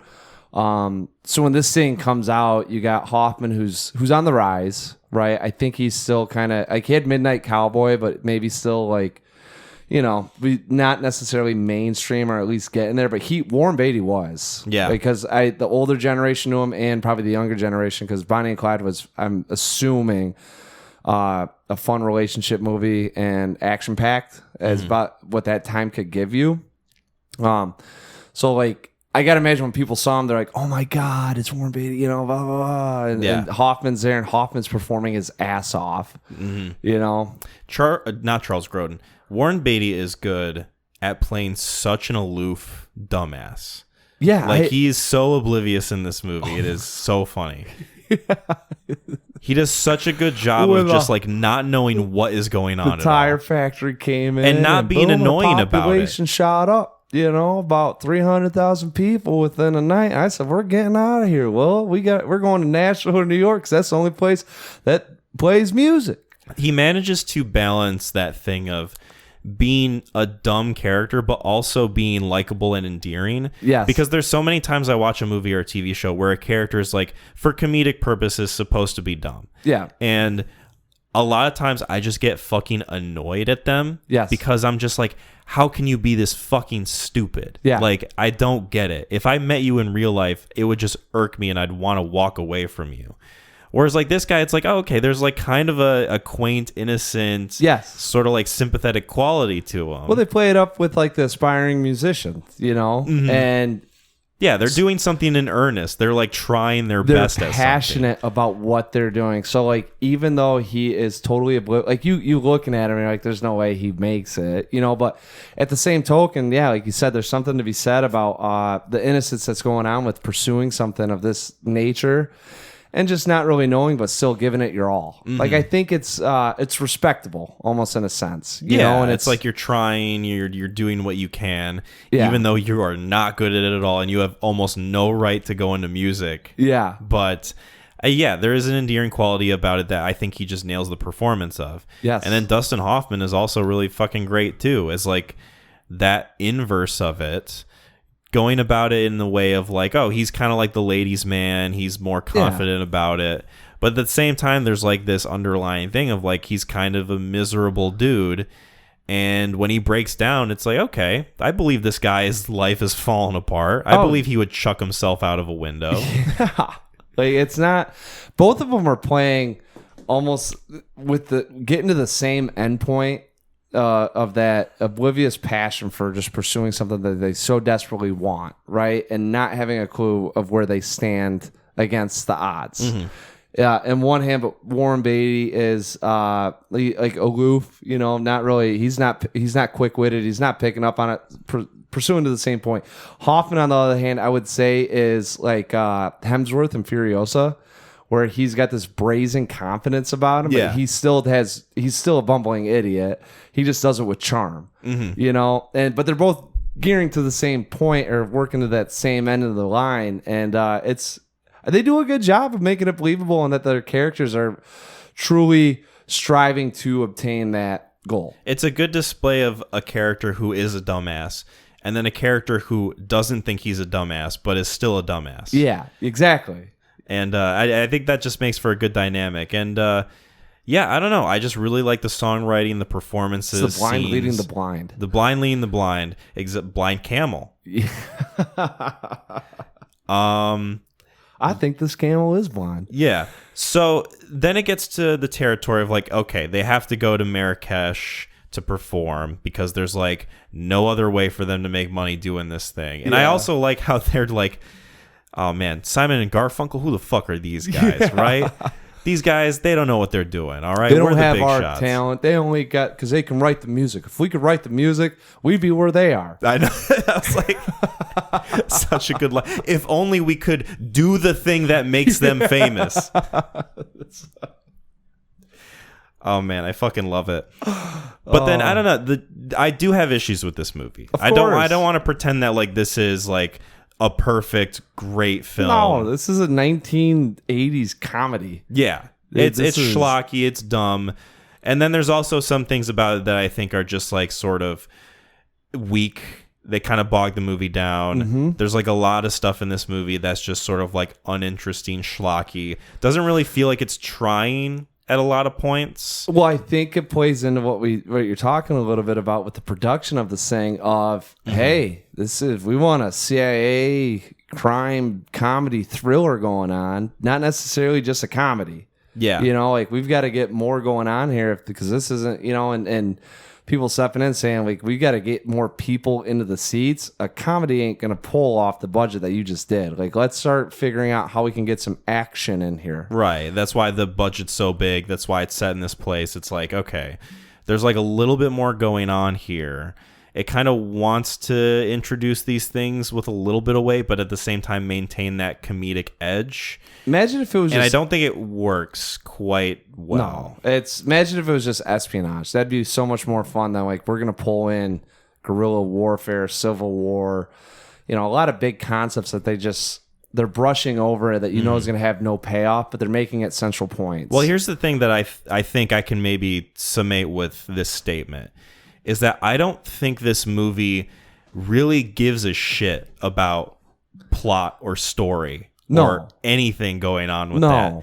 Because there's so much about this movie that's just like kind of head scratching and confusing. Thrust in. It's like, okay, they're just like doing these scenes to do these scenes. Yep. There's like no natural progression. It doesn't feel like we're working towards anything. Yeah. It's just an excuse to get these bumbling asses to have some sort of like comedic scene involving this situation. Yep. Like, at a certain point, I had to ask myself, why are they both being sent to the desert by both the opposing groups at the same time so that they can die out there? Yeah. But then it's like she feels bad about it, so then she goes and rescues them. Mm-hmm. But then she's the one who like sent them out there in the first place, but she's trying to find the map, but she doesn't know that the map is in the suit jacket. But then they switched suit jackets for some reason. I don't know why they had to switch them, I guess. I think she's it like was sneaking out of there, maybe. It was a we don't know how this is going to end kind of deal. Yeah. You know, and or they know how it's going to end, but they have no fucking clue how they're going to get there. It felt like a lot of sketch comedy or situations that were just written together and kind of put in like a mural. You know, like it was just... It feels so disjointed. Yeah, wouldn't this be kind of funny? Wouldn't this be kind of funny? How do we keep the through line going of what's trying to be accomplished? Mm-hmm. You know, and that's where it got... I'm not going to lie, though. I mean, the funniest thing is them getting sent to me at least, was the whole... Once we get to talk to, you know, Muhammad about the blind camel and them getting into the desert and trying to get out, that period of time I thought was probably some of the hardest I laughed in the film. Interesting. Okay. You know, but it didn't serve a purpose. I mean, by that time, like, I'm not gonna lie, I was already checked out on what they were trying to do. By I think, when Grodin's like, that pen's got a microphone in it. We knew by that time. I was like, what are we gonna do here? Well, like, why are we getting twisted up in this? Here's the thing that I'll say too is that like if you want it to be like a screwball comedy. It's of like, oh, these guys are coming in and they're disrupting stuff by being dumbasses and idiots.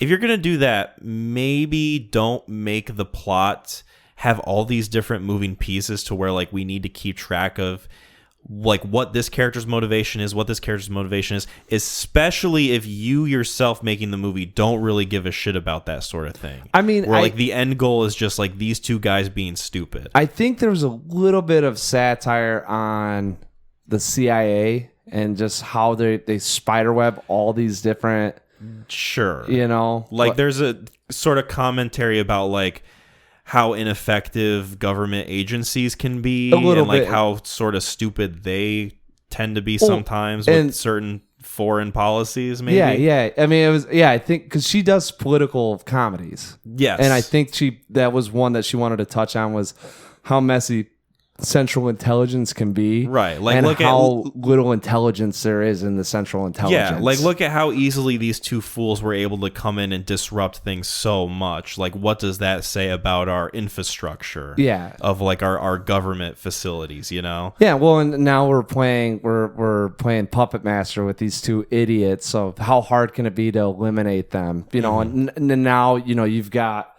This, spider web, of crossing over on where the path's leading to and what information they have. And I think it was supposed to be a little satirical with that. I mean, that's my guess, at least. I have no idea. Sure. But I don't think it plays out to be funny at all. No, I don't think it's funny. I think it's very undercooked. Yeah. And then it just is very cinematically boring that way. Oh, God, yeah. Like, at a certain point, I was just kind of like, do I check the time on my phone? I don't want to look at my phone, but at the same time, like, not much is going on to draw me into this thing. No. And I had to kind of struggle to, like, pay attention sometimes. It's like, okay, this movie's sort of losing me here.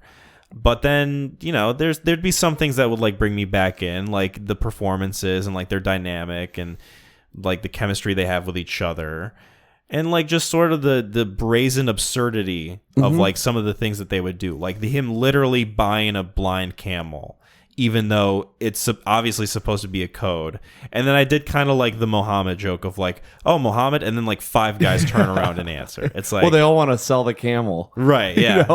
True. Trying to get money. Well, I thought it was more of a joke, too, of, like, oh, there's a lot of guys named Mohammed there over is. there. I mean, that's why... yes. I think it was both. I mean, it was, I'm Mohammed. I mean, they're probably all Mohammed, but I was also thinking, like... It's kind of funny because now he's got to pick one. He's got no idea what he's doing. Which I kind of appreciated, though, was in the middle of the night, gave him directions and was very, like, loose-lipped about what to do. Like, this guy's going to walk in there and know who Muhammad is, and he's going to pick up the code. And obviously this guy isn't registering anything. Oh, man. And then he's like, yeah, I'm pretty sure I bought a blind camel. Like, you talk about buying a lemon. Yeah. So he doesn't get the code. He's out money, and now he's got this blind camel that's essentially worthless. Right. It's not really doing much for them. I want to ask you, what is your thought on the auction scene? Oh, I thought it was mildly racist and boring. Quite mildly racist, actually. Like... I think there's some, like, amusing ideas going on, but, man, it is not aged well. No. You're literally having Dustin Hoffman saying Arabic gibberish, Arabic-sounding gibberish. Well, and they had the dye on Warren Beatty so that he would kind of blend in, like, to be more tan. Mm-hmm. So kind of going blackface. There's, like, a little brown face thing going on, too. It's like, oof. Oh, like, boy. We're gonna on the subtitles, yeah, it said gibberish. He's doing in there. He's trying to amp it up. The auctioneers are like, I don't know what. And there's one point, all preposterous. There's one point where, like, because, like, there's so many people, like, yelling and pointing and stuff. And then at one point I heard Dustin Hoffman say Kareem Abdul-Jabbar. And I found myself laughing, not because I thought it was funny, but because I thought to myself, I can't believe the movie just did this. I can't believe I'm watching a movie where this is a line and this is the context. It feels like I'm watching a scene out of South Park being played out, where, like, Cartman's going around. Like an unfunny scene. Yeah, pretending to be Jennifer Lopez going, like, taco-flavored kisses. Like, it feels like it's being pulled directly from there. It was cringeworthy. I definitely did not pay attention at all because I was like, no, this is going to go and this is 5 minutes of my time. Mm-hmm. It's just gonna be. I think that stuff back in the 80s was kind of, a little bit. I'm guessing they thought it was funny. They thought it was hilarious. Like, yeah. Oh wow, Dustin Hoffman speaking funny. Yeah. That is inherently just a laugh riot. The slapper, right? He doesn't know what he's gonna say. Oh, he's just gonna start speaking gibberish and all. Everyone's gonna act like, and then Warren Beatty's gonna get everyone on board, even though no one knows what he's talking about. I did think it was kind of funny when you talk about, like, what do they call that when one person does something and then the whole groupthink? Oh yeah, groupthink, mob mentality. Mob mentality. I thought it was very funny portrayal of mob mentality. Yeah. Because no one knows what he's saying, but all of a sudden Warren Beatty gets him going, so now everyone's going to get on it. No like one knows once one person jumps in, they all want a piece of the pie. Yeah. Like I said, there's some like amusing things happen. Yes. But it is inherently a problematic scene. It's not. When you can kind of get a sense, at least in comedies, with what they're trying to go for, there is some appreciation as opposed to like the slapstick Dumb and Dumber, where it's like, hey, we're just gonna fart and our kidney's gonna fall out of our ass. Yeah. Like that's not. Why do you think that's funny? There's no thought behind it. Mm-hmm. At least with this, there's a little bit of, you can kind of tell what's getting in there and how we get to this point. Now, racist, yes. Not funny, yes. But I still appreciate, we're gonna try it. We'll attempt it, and there's some thought. There's an idea, being had. Yeah. The other kind of problematic thing I want to bring up is how they treat the main female character in this movie. Not necessarily like how she is treated, but just sort of like how the movie portrays her as like, I am just kind of stock type lead female character. That's what I thought she was. And I'm going to reveal to you that I am a woman by flashing my breasts. I didn't get that at all. And then I am going to also reveal to the other character that I'm a woman by having him like fondle me. Yeah. And it's more just like, okay, there's like really nothing going on for her character other than she's pretending to be a boy because she has to. Yeah. And that's it. Yep. Otherwise, there's no like emotional connectivity. There's no like dynamic going on there that feels interesting or engaging. She is there to serve the purpose of like, oh, I am female character. She literally is like, hey, we got to go from point A to B to C to D. Yes. I will hold your hands and walk you guys there and then bounce out until you need me again. Yes. Yeah, I thought she was flat and dry. I don't think they wrote well for her, but I also have a feeling like because it was Warren, now that hearing about it, where I don't know how many acting credits she had, she might not be a good actress. So it's like, what do you want me to do? Right. Like we'll give her the role, but because there's like a weird dynamic there, her being girlfriends with Warren Beatty. Yeah. So it's like, okay, I feel like there's not enough authenticity going into this. I didn't even look up her. It's a person I've never recognized, and I can only imagine if she's young and this is her first film, she probably didn't have many other. Actually, I think I looked at her filmography, and I think she's been in some things. I mean, I want to say she's been in a lot of stuff, but like the straight to DVD, straight to home video, cartoons, voice actress. Like I don't think she was in anything major. No, certainly not like a big kind of star type of thing. Interesting. She dated Daniel Day-Lewis between 1989 and 1995. Oh, wow. So shout out to Danny Boy there. Wow. Okay. Yeah. What is that? Another notch on the old belt. I guess, yeah. Those are two good for her. Yeah, good for her. But yeah, she's got some credits. She's got some stuff under her belt. But nothing big. Like this is a movie where if this is like your first major role and it flops like this, you're gonna be the chick from Ishtar, right? Like no one's hiring you. And that's essentially just what the character is chick from Ishtar. There's nothing beyond that as a title. I didn't realize she was gonna play a pivotal role. Like when she popped up in the airport, I thought she was just mugging Dustin Hoffman so that way he couldn't leave the hotel or something, right? And I was like, oh, okay. And then she kept popping back up, and I'm like, okay. And very bland, and it's not her fault. I mean, she literally served to serve the plot.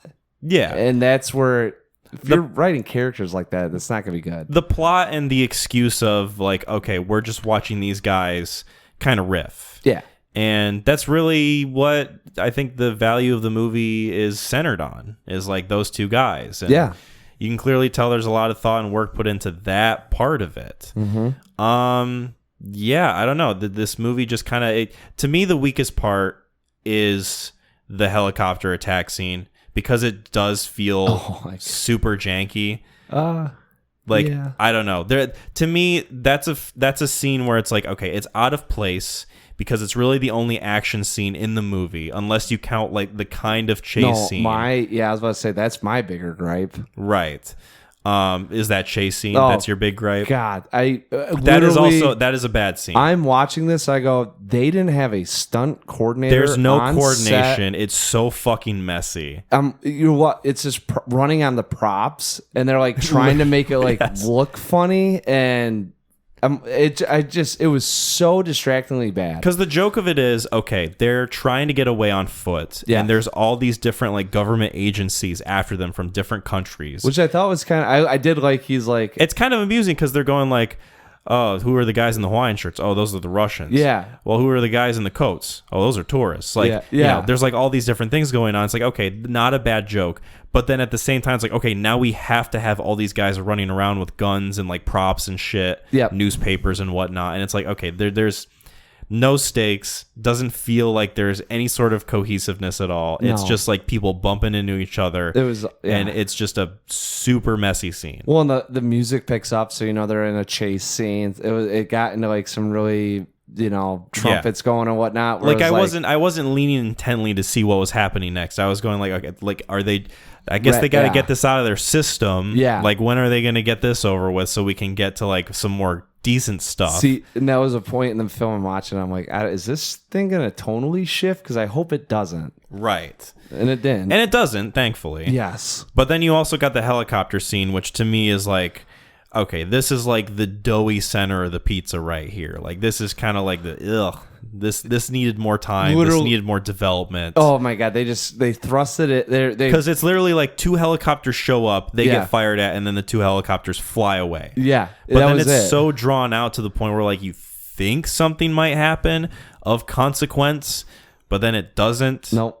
And it's like, okay, so this is all for naught. Everything's kind of a waste of time. Oh, yeah, big time. They wrapped it up real cleanly. Yeah, literally, real cleanly. Like, no blood shed. Does anybody, like, other than the very beginning? No, there's a guy that gets shot because one of the guys in the Hawaiian shirts, he drops his gun and puts his, like, right, he's like, oh, no, I shot a civilian. No, he shot his, like, comrade. Oh, was it his comrade? Yeah, I thought he just shot some dude. No, I don't think they would have cared with what was going on. Sure, yeah. But, I mean, it could have been too. I thought I saw a guy in a Hawaiian shirt because I was like, oh, and then he drops his gun and does that. And I was like, why the fuck does he care? Yeah. Man, fucking that poor guy. Yeah. Dies over basically nothing. Like... A poorly rated film. Dies over chasing Dustin Hoffman and Warren Beatty through a desert. That was to me that was the worst scene, and then the helicopter scene was like, yeah, whatever. So like second worst. It's just you're kind of like reaching your acceptance point. It's like, all right, this movie's almost over. Like, hour 47. What else is this gonna like lob my way? Yeah, I did really find it funny where he's holding the grenade launcher and she's explaining how to use all this stuff, and obviously out of their elements, no way possible they can use these destructive machines. And Hoffman's holding the grenade launcher. She goes, "This is a grenade launcher fired at the helicopter." And he goes, "Well, how do I use it?" She goes, "See that trigger?" He goes, "Yeah." He goes, "Pull it." He goes, "Oh, okay." Like, I don't know if that was intentional or like, hey, obviously these guys don't know what they're doing. Here's the explanation. It was so freaking vanilla. I just thought it was really funny. He's like, "Oh, got it now." And then it's kind of dry to the point where you're like, was that a joke? Yeah. Or is this just like unintentionally kind of funny? Yeah. Like, yeah. There's like a little bit of sprinkling of possible subjective magic going on there. Yes. And then there's really not much to this movie because then you get to the end of it and it's like, okay, well they've all kind of like agreed that they're gonna like let these leftist communist guerrilla fighters have like some territory, but the CIA also has to like meet the demands of Dustin Hoffman and Warren Beatty so that they can have their music act worldwide or something. That's the part where I'm just like, okay, I give up trying to understand what this movie's doing. So at the beginning of the film, they had the inscription, whatever they made. This was like, I was like, I don't know where this is gonna go because now I can kind of see what they're doing. It was the two messengers delivering the map to the Shiites or whatever group that was not under the Sharif's power, right? That was trying to overthrow him. He didn't want them to deliver it because he thought they'd see it as an act of God. And he said, I want to be their God. This is not, if these guys get the map to them, all then hell's going to break They'll loose. know that I'm a fraud, yeah. So they save her, or she saves them, they escape, and then they blackmail the CIA saying, this is our demands, and this is how we'll either protect the map or give you the map so you can keep your control over what's happening over there, overseeing it while we're going to empower this group to a certain extent so that we can meet like a mutual level of trust over there. Yeah. And you guys can still maintain diplomacy over the Middle East, because if that map got out, it wasn't just going to be Morocco. It was like all four or five. Yeah, it was going to destabilize the whole Middle East. Yeah, so they used it. You know, we did it. Congrats. I thought it was funny that they go that their freaking their blackmail was to become the headline of that hotel and get paid a little bit more money. Yeah. Well, hey, don't discount the worldwide act that they're supposedly gonna have too. And they had to. The CIA had to peddle their music commercially so that they could. And it was. I mean, that's what I'm saying. It's the end scene is kind of good. Unintentionally it's kind of funny because they're doing this whole act of original music. As much bullshit as there is around like constructing that scene in order to get it to like plausibly happen. Yeah, that scene in and of itself is funny. I like how it ends. Well, and then way. They show them headlining the hotel in Morocco, right? Which I was like, kind of, I'm laughing at that, and then. They get their music out commercially, and it goes. They have the posters, so they saw the Simon and Garfunkel, Bruce Springsteen. I think it was Phil Collins. Yeah, it shows all of their posters now, and now it says selling at an 80% discount. Right, that's like, oh wow, so we can go see a show for half off. No, it was in Philadelphia where they were showing it. So they got the music out commercially. It was so bad that record stores labeled it 80% off to get it out. Please get this shit out of our store. We're selling it for $10. Take it for $2. Yeah, and it was all over it. And it's just like everyone's like, get it out of the store. They're like taping it to other records, like hoping to sneak it by customers. Like, dude, please get it out of here. Oh my god! And our inventory numbers are horrible. Yeah, and then it's Grodin who's answering phone calls because, like I said, I think it was supposed to be a little satire. And what the CIA does is now, instead of being the puppet master, he's now a puppet, and he's got to tie up all these loose ends together in the best way he can for what getting blackmailed for was. And there was a really funny line where he's talking to the Sharif. The overseer, the guy that, the guy says, you are going to kill these two guys so that they don't get the message out because that this will happen. And he goes, the U.S. government will not be blackmailed. What time do you want me to send them? Right. Then it spawns back into he gets blackmailed and still goes, we will not get blackmailed. And now he's pushing all the shit out and still tying up loose ends. Yeah. I kind of like the arc of his character in that he tries to go about it the easiest way possible. Oh, yeah. Like, just for convenience sake. He's, like, trying to be a chill guy. And then the end of the movie is him, like, living with the biggest headache of trying to just, like, appease these two dumbass magicians or musicians. Well, he's got that. Yeah, he's got them. He's got his boss. He's got the Sharif. The Sharif guy, he's answering his calls. He's also answering the agent, the like talent agent guy. I mean, he's got 4 phones going off, just trying to clear up everything that he did wrong, just trying to clear it up. Yes, and you can just tell he's just, all right. Yeah, I'll talk to you later. Boom, here you go. Yeah, no, sorry, Senator. Boom. Yeah, here we go. No, I got you, Sharif. Boom, here you go. Back to the music guy. I don't know. There we are selling him. And yeah. Here's a question, and this will be the last question that I ask before we kind of wrap up. Yeah. Would you buy their album?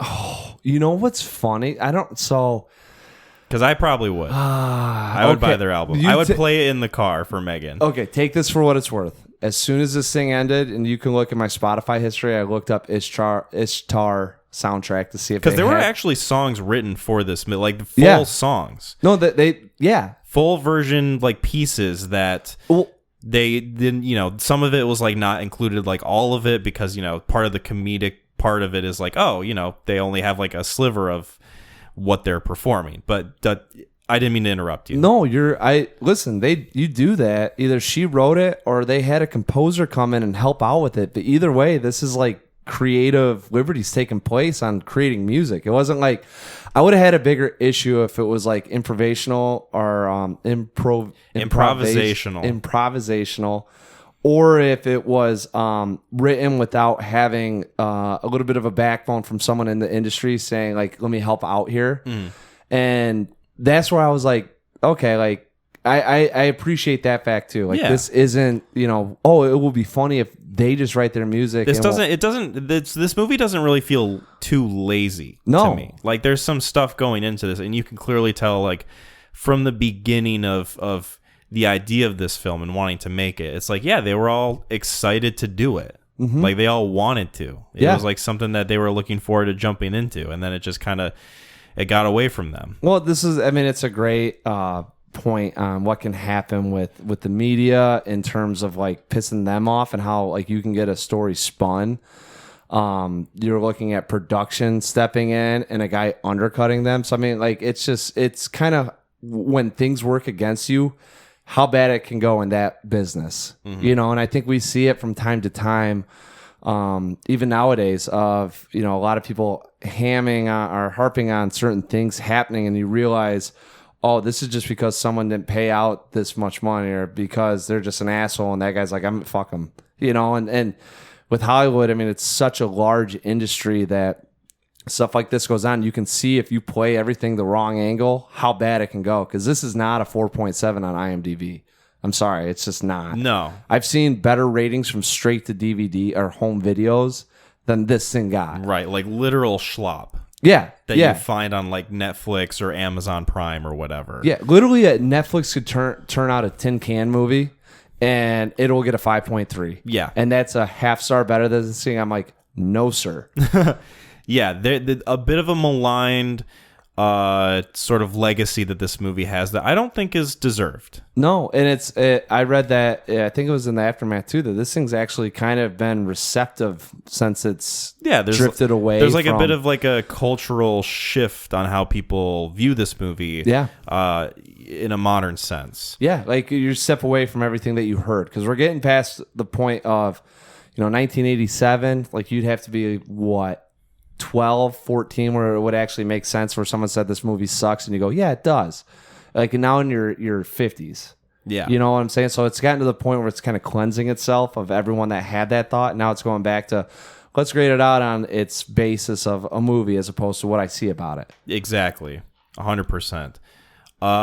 Perfect lead into our ratings. And by the way, I don't know if I answered it or not. Probably would have it on Spotify. Don't know if I'm buying a CD, but if they had a soundtrack, definitely like playing it in my car. Especially I'm putting it on, yeah. Yeah, telling the truth is dangerous business. Put it in my veins. So I can go first with my rating. Okay. This is a very solid 6 out of 10. Nice. I think that the biggest thing that this movie has going for it is the two leads, the chemistry that they have with each other. The scenes of them songwriting and performing are my favorite parts of this movie. And luckily for this film's sake, there's plenty of those to go around. It's not like this movie is like just sort of like messy, schlocky, whatever bullshit's happening. Yep. As an excuse to like move whatever lukewarm story it is they're trying to mesh with this type of thing.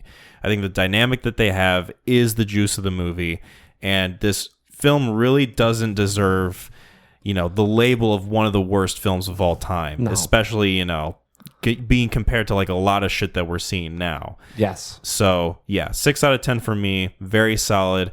I could see myself watching scenes of this on YouTube and laughing along. Yeah. So this thing had a certain charm to it. We talked about the leads in this thing. The story, I thought they were attempting something on a satirical basis that I could kind of get behind, but it never really resonated. And I think it was just a little bit too big of concepts that they were trying to tackle or rope in together. But like we said, the leads were fantastic. The comedy is there. Like someone said, like I read Ebert, I think, said that it's unfunny. It's like, no. Ebert was pretty harsh on this movie. Yeah, because I think Warren, he called him out. Like, like in a press media was like, yeah, you're not seeing this thing. You know? Yeah, So, and then Roger Ebert was like, I'll show you. Fuck you, buddy. Yeah, you want to see what I can do? But I think like there's times where you just kind of laugh when it's like totally unintentional too, or it just kind of slips out because it's like your humor bone gets struck. You know, like you totally we're not thinking about it. You just kind of chuckle. The desert scene with the blind camel and the vultures. I was laughing pretty hard at that. They set that thing up nicely with the payoff. Laughing now about it. Yeah. So this to me is a 7 out of 10. For really, the performances I thought were fantastic, and the comedy level was actually there for me with it. And I can kind of forgive some of the other things going on because a lot of the movies of that time were of that ilk. Like Midnight Run is another movie. With Robert, I want to see that. Yeah, De Niro and Grodin. It's of the same vein of this. Like I almost feel like someone was like, we can make that better and do it in a little bit different sense. Yeah, Martin Brest, I think, directed that one. Yeah. Mm-hmm. And also too, I have to mention it, but there's I think a lot of things that other films pull from this movie, almost like it's picking at a carcass. And without having a reference or people knowing, like just the first one off the gate. Prestige Worldwide and Step Brothers. Yeah. Like I feel like they're kind of taking the aloof music characters, putting them into. Have you ever seen Step Brothers? I've seen Step Brothers. Yeah, the aloof music characters, putting them into instead of being what was their name? World Class Worldwide or Prestige Worldwide? No, in Ishtar. Oh, I actually don't remember what their music act was called. Let me see if I can find it. It was something worldwide. Wasn't it just... I thought it was just Clark and Rogers. I thought that's literally what they just called themselves. The band might... Anyways, there was something worldwide that was labeled on the album title. Yeah. And I mean, I'll take your word for it. Yeah, there's a couple other things in there that I've seen in other films. And Midnight Run is one of them where I was like, I feel like they pull from this thing. So I think it's kind of unfair, too, that... You never get the respect. Like a lot of references in other movies, you go, oh, that was from such and such, you know, and what you see now is anything from this film that gets put into something else, no one would have any clue. Cool. That was our discussion on Ishtar. Thank you guys for listening. I feel like that was a very good discussion. I like that a lot. I got one more thing before we get into recommendation. So this isn't a reviewing or reviews game, but... I did get curious because I don't know if you do the same sort of thing. Sometimes just for fun, I'll go on the Amazon page for whatever Blu-ray you can see on the app, and you can see reviews that people leave for whatever movie. And I found the one for Ishtar. Okay. And I'm going to read some of these to you because I just find them kind of amusing. So I have 5 reviews that I cultivated. Okay. This one is from Cinny Morgan, verified user. Too funny. A lot of people hate this movie. They just don't get it. I never get tired of it. I've seen it at least 4 times. Give it a shot. 5 stars. Because that's the funny thing with these two is like there's some like middle ground ratings, but like most of the time it's like I'm going all the way this way, or I'm going all the way like in the fucking dirt with this movie. Yeah, either we're burying it or like you guys are so fucking stupid you didn't get it. Yeah. I just like the fact that the sentence "they just don't get it" is in this review. That was my fear of watching this thing. I was gonna go kind of counterculture and be like, you know what? That's a 9 out of 10. Oh, just really? Like you were gonna like fuck these people. Yeah. Like the critics just have no clue what they're saying. Yeah, but it didn't reach that. It did not. No, it didn't have enough juice for you to justify doing that. Yeah, sticking up for it. I will say I would stick up for it though, but not like that. 5 stars. This one is from Roy Clark. The header is, I collect DVDs. Most are favorites. Some stinkers as examples of how bad can be. This is a review from August 14th, 2013. Ishtar is the worst of the worst. Baddest of the bad. Spelled the word baddest wrong. Only had 1 D. But not in the bad is good sense. In every aspect, it is awful. Trite, badly acted. Yes, of course, on purpose. It's said. But Ishtar is really gagging. It's no parody. It's calamity. No, absolutely incorrect. Unless you thought it was a crime thriller. He is so far off. I love how you can almost clearly tell that this guy used a thesaurus to write his like weird review that he wrote, because like there's so many different words of the same sort of thing, like trite, badly acted, blah blah blah. Yeah, which I don't agree with. I don't think it's badly acted.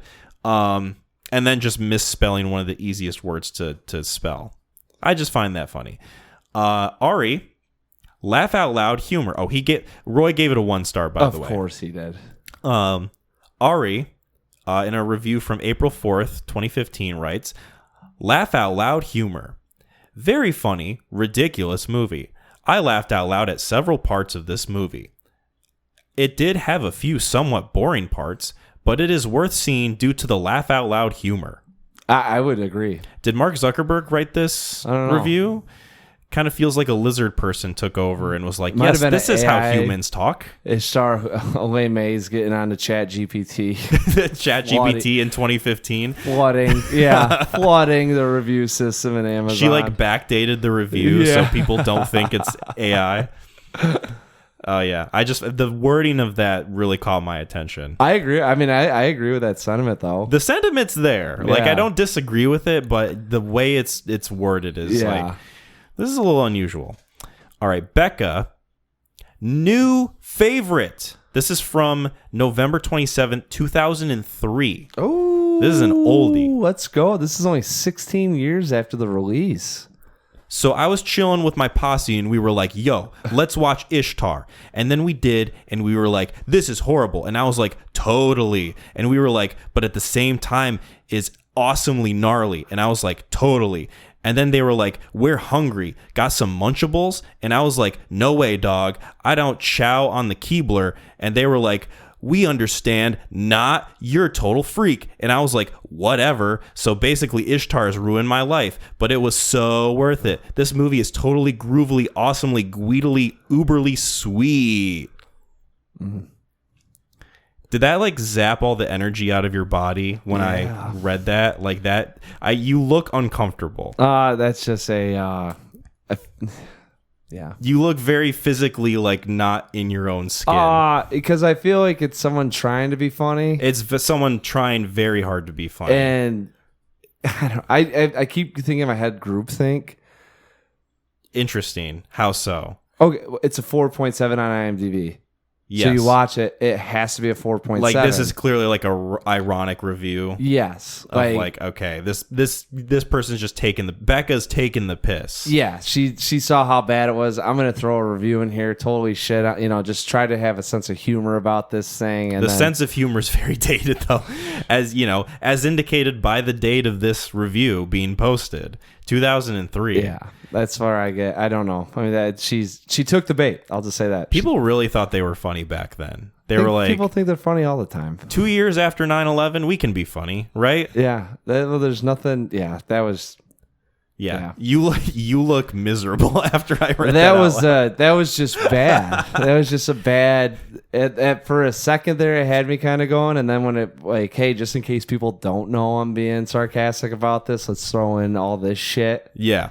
Like, come on. Why can't people just have like a fair rating? We had a fair rating, didn't we? I'd say it's more than fair. Let's be real. I mean, what other people are saying, but I also that's what I'm saying though. If someone tells you you're watching a bad film, you'll watch it and think this has to be a bad film. Yeah. Becca, you're clearly not doing a good job of telling me whether or not I should buy this Blu-ray. No. So I don't think this review was helpful at all. Thumbs down. Yeah. She gave it a 5-star, by the way. The review or the movie? You know what? At this point, who knows? This is the last one from Donna Geary, April 19th, 2021. A little bit more recent. Mm-hmm. Big name cast is a terrible film. Well, that's not the name of the movie. The name of the movie is Ishtar, not big name cast. Sorry, Donna. Wrong. I heard it was terrible, but I was drawn to see it anyway. It is so bad, it can be funny at times, but everything they ever said about it is true in that it is a dreadfully horrible picture. That was a dreadfully horrible sentence that I just had to stumble through. Wrong. Christ. That's what I'm saying. Listen, look at that, people. I mean, they have an original thought. You're hopping in the pile. Everyone said this was bad, and I agree that it's bad, so I'm saying it's bad. No one even gave a reason why it's bad. The only guy that did was a Calamity, dude, and he said because it was poor acting. It's like, dude, if you thought that was bad acting, I'd like to see a film you think's good acting. At least other than, like you said, the others in this sort of like review sort of microscope that we're putting these people under, at least he gave reasons. Yeah. Like, at least he's trying to, like, explain why he doesn't like it. Horribly. Even if it's a very misplaced explanation. Like, I don't agree with the fact that, he thinks that they're bad performances. Yeah, I wanted to read those because I always find it funny what the general public says about movies. Because, like, these reviews aren't from IMDb. They're not from Letterboxd. They're not from Rotten Tomatoes or any sort of, people like, that bought the movie. critic-centric website where users can go in and write stuff. Because at least when you get those, it's like, oh, the website is meant for film criticism. So you're getting, like, some sort of basis of people thoughtfully putting their opinions in here. Yeah. Whereas this one, it's just literally people buying the DVD or Blu-ray and going like, I have things to say about this, and I'm going to take the time to type it out. And it's oftentimes really fucking funny. I mean, just poorly thought, worded. And I bet you when they get down there, like, that felt good. Yeah. I found my review helpful, and then they give themselves the thumbs up on there. So thank you all for those reviews. I like that. That's actually a great kind of... Do you like that as like a little segment? Yeah, if we don't have questions or anything, because that's actually a good, like... They said nothing. No one said anything. I can't believe... That's what I'm saying. Like, it boggles my mind. Have you never done that? Have you never gone to, like, the Amazon I don't know what people are thinking for things? Oh, I get tired. I would read one of those and be like, no, you're wrong. Because it's funny, you go to Amazon, and it's normally like, okay, I'm buying like a fucking tennis racket. Yeah. And I'm going to look at the reviews, and the reviews are going to tell me whether or not this tennis racket falls apart. Yeah, I would do that. Or if it's like, oh, this is a functional tennis racket. I could hit a ball at like 300 miles an hour. It's like, cool, buy this tennis racket. But then you get people who are buying the Blu-ray or DVD of a movie, and they're like, you know what?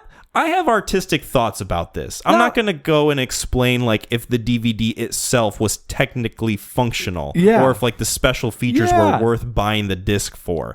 I'm going to explain my point of view on the movie itself as like its own form of art.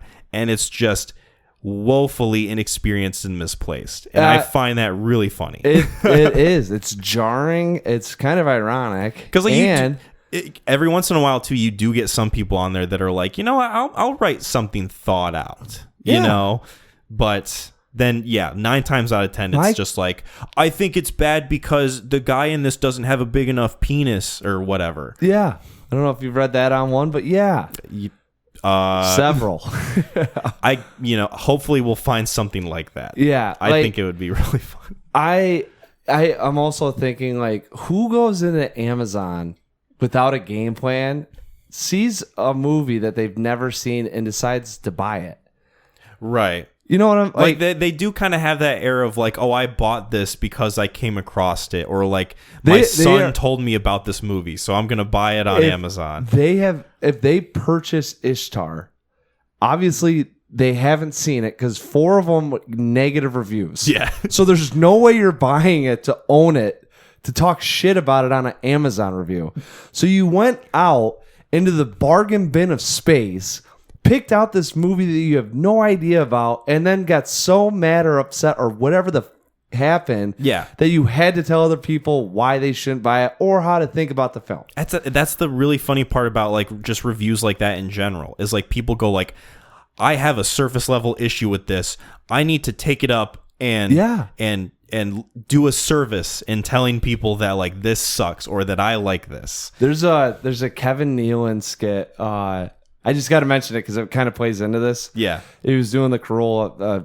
Anyways, a podcast, and they talk about there was a zoo shutting down in California, and the residents of the area could go in and talk about if they wanted to keep the zoo running or if they wanted to bring the zoo, like, close it, right? So Kevin Nealon, Happy Gilmore guy, up and down, and it goes around. Yeah. Feel the float, right? Yeah. I know who Kevin Nealon is. They get 30 seconds. Like, the judge is going to hear everyone kind of come through. So they have it videotaped too. If I can find it on YouTube, I'll try to. I'll have you look it up. Yeah. He talks about how he prepped, right? Got ready, was going to see the judge. He had the statement down. He's going to use up the full 30 seconds. And it turns into him falling. And this is a big time actor too, right? Probably well spoken, right? He's got probably a little bit of a source in his head. Got to have some presence, yeah. Dude fucking falls flat on his face after 12 seconds, stumbling over words. And in the podcast, he goes, dude, like, you just don't realize how long 30 seconds is when you're speaking on something. And he's like, I've never prepped for anything like that. I've been in several films. And he goes, I thought I was done after 10 seconds. And I looked up and I still had 20 seconds left to go. And like, you could tell as he's talking in this video that, yeah, he's stuck, like, no idea. And that's what I think about these people. Yeah. That they're like, I've got something big to tell everyone. And then they go, this movie sucks. The acting's horrible. It's a calamity. They go through the trouble of going to the store, purchasing a very high-grade megaphone, setting up milk cartons so that they can stand in front of like a bunch of people, and then they hold it up to their mouth and then they just burp. Yeah. That's essentially what it is. Like, I've got something to tell you guys.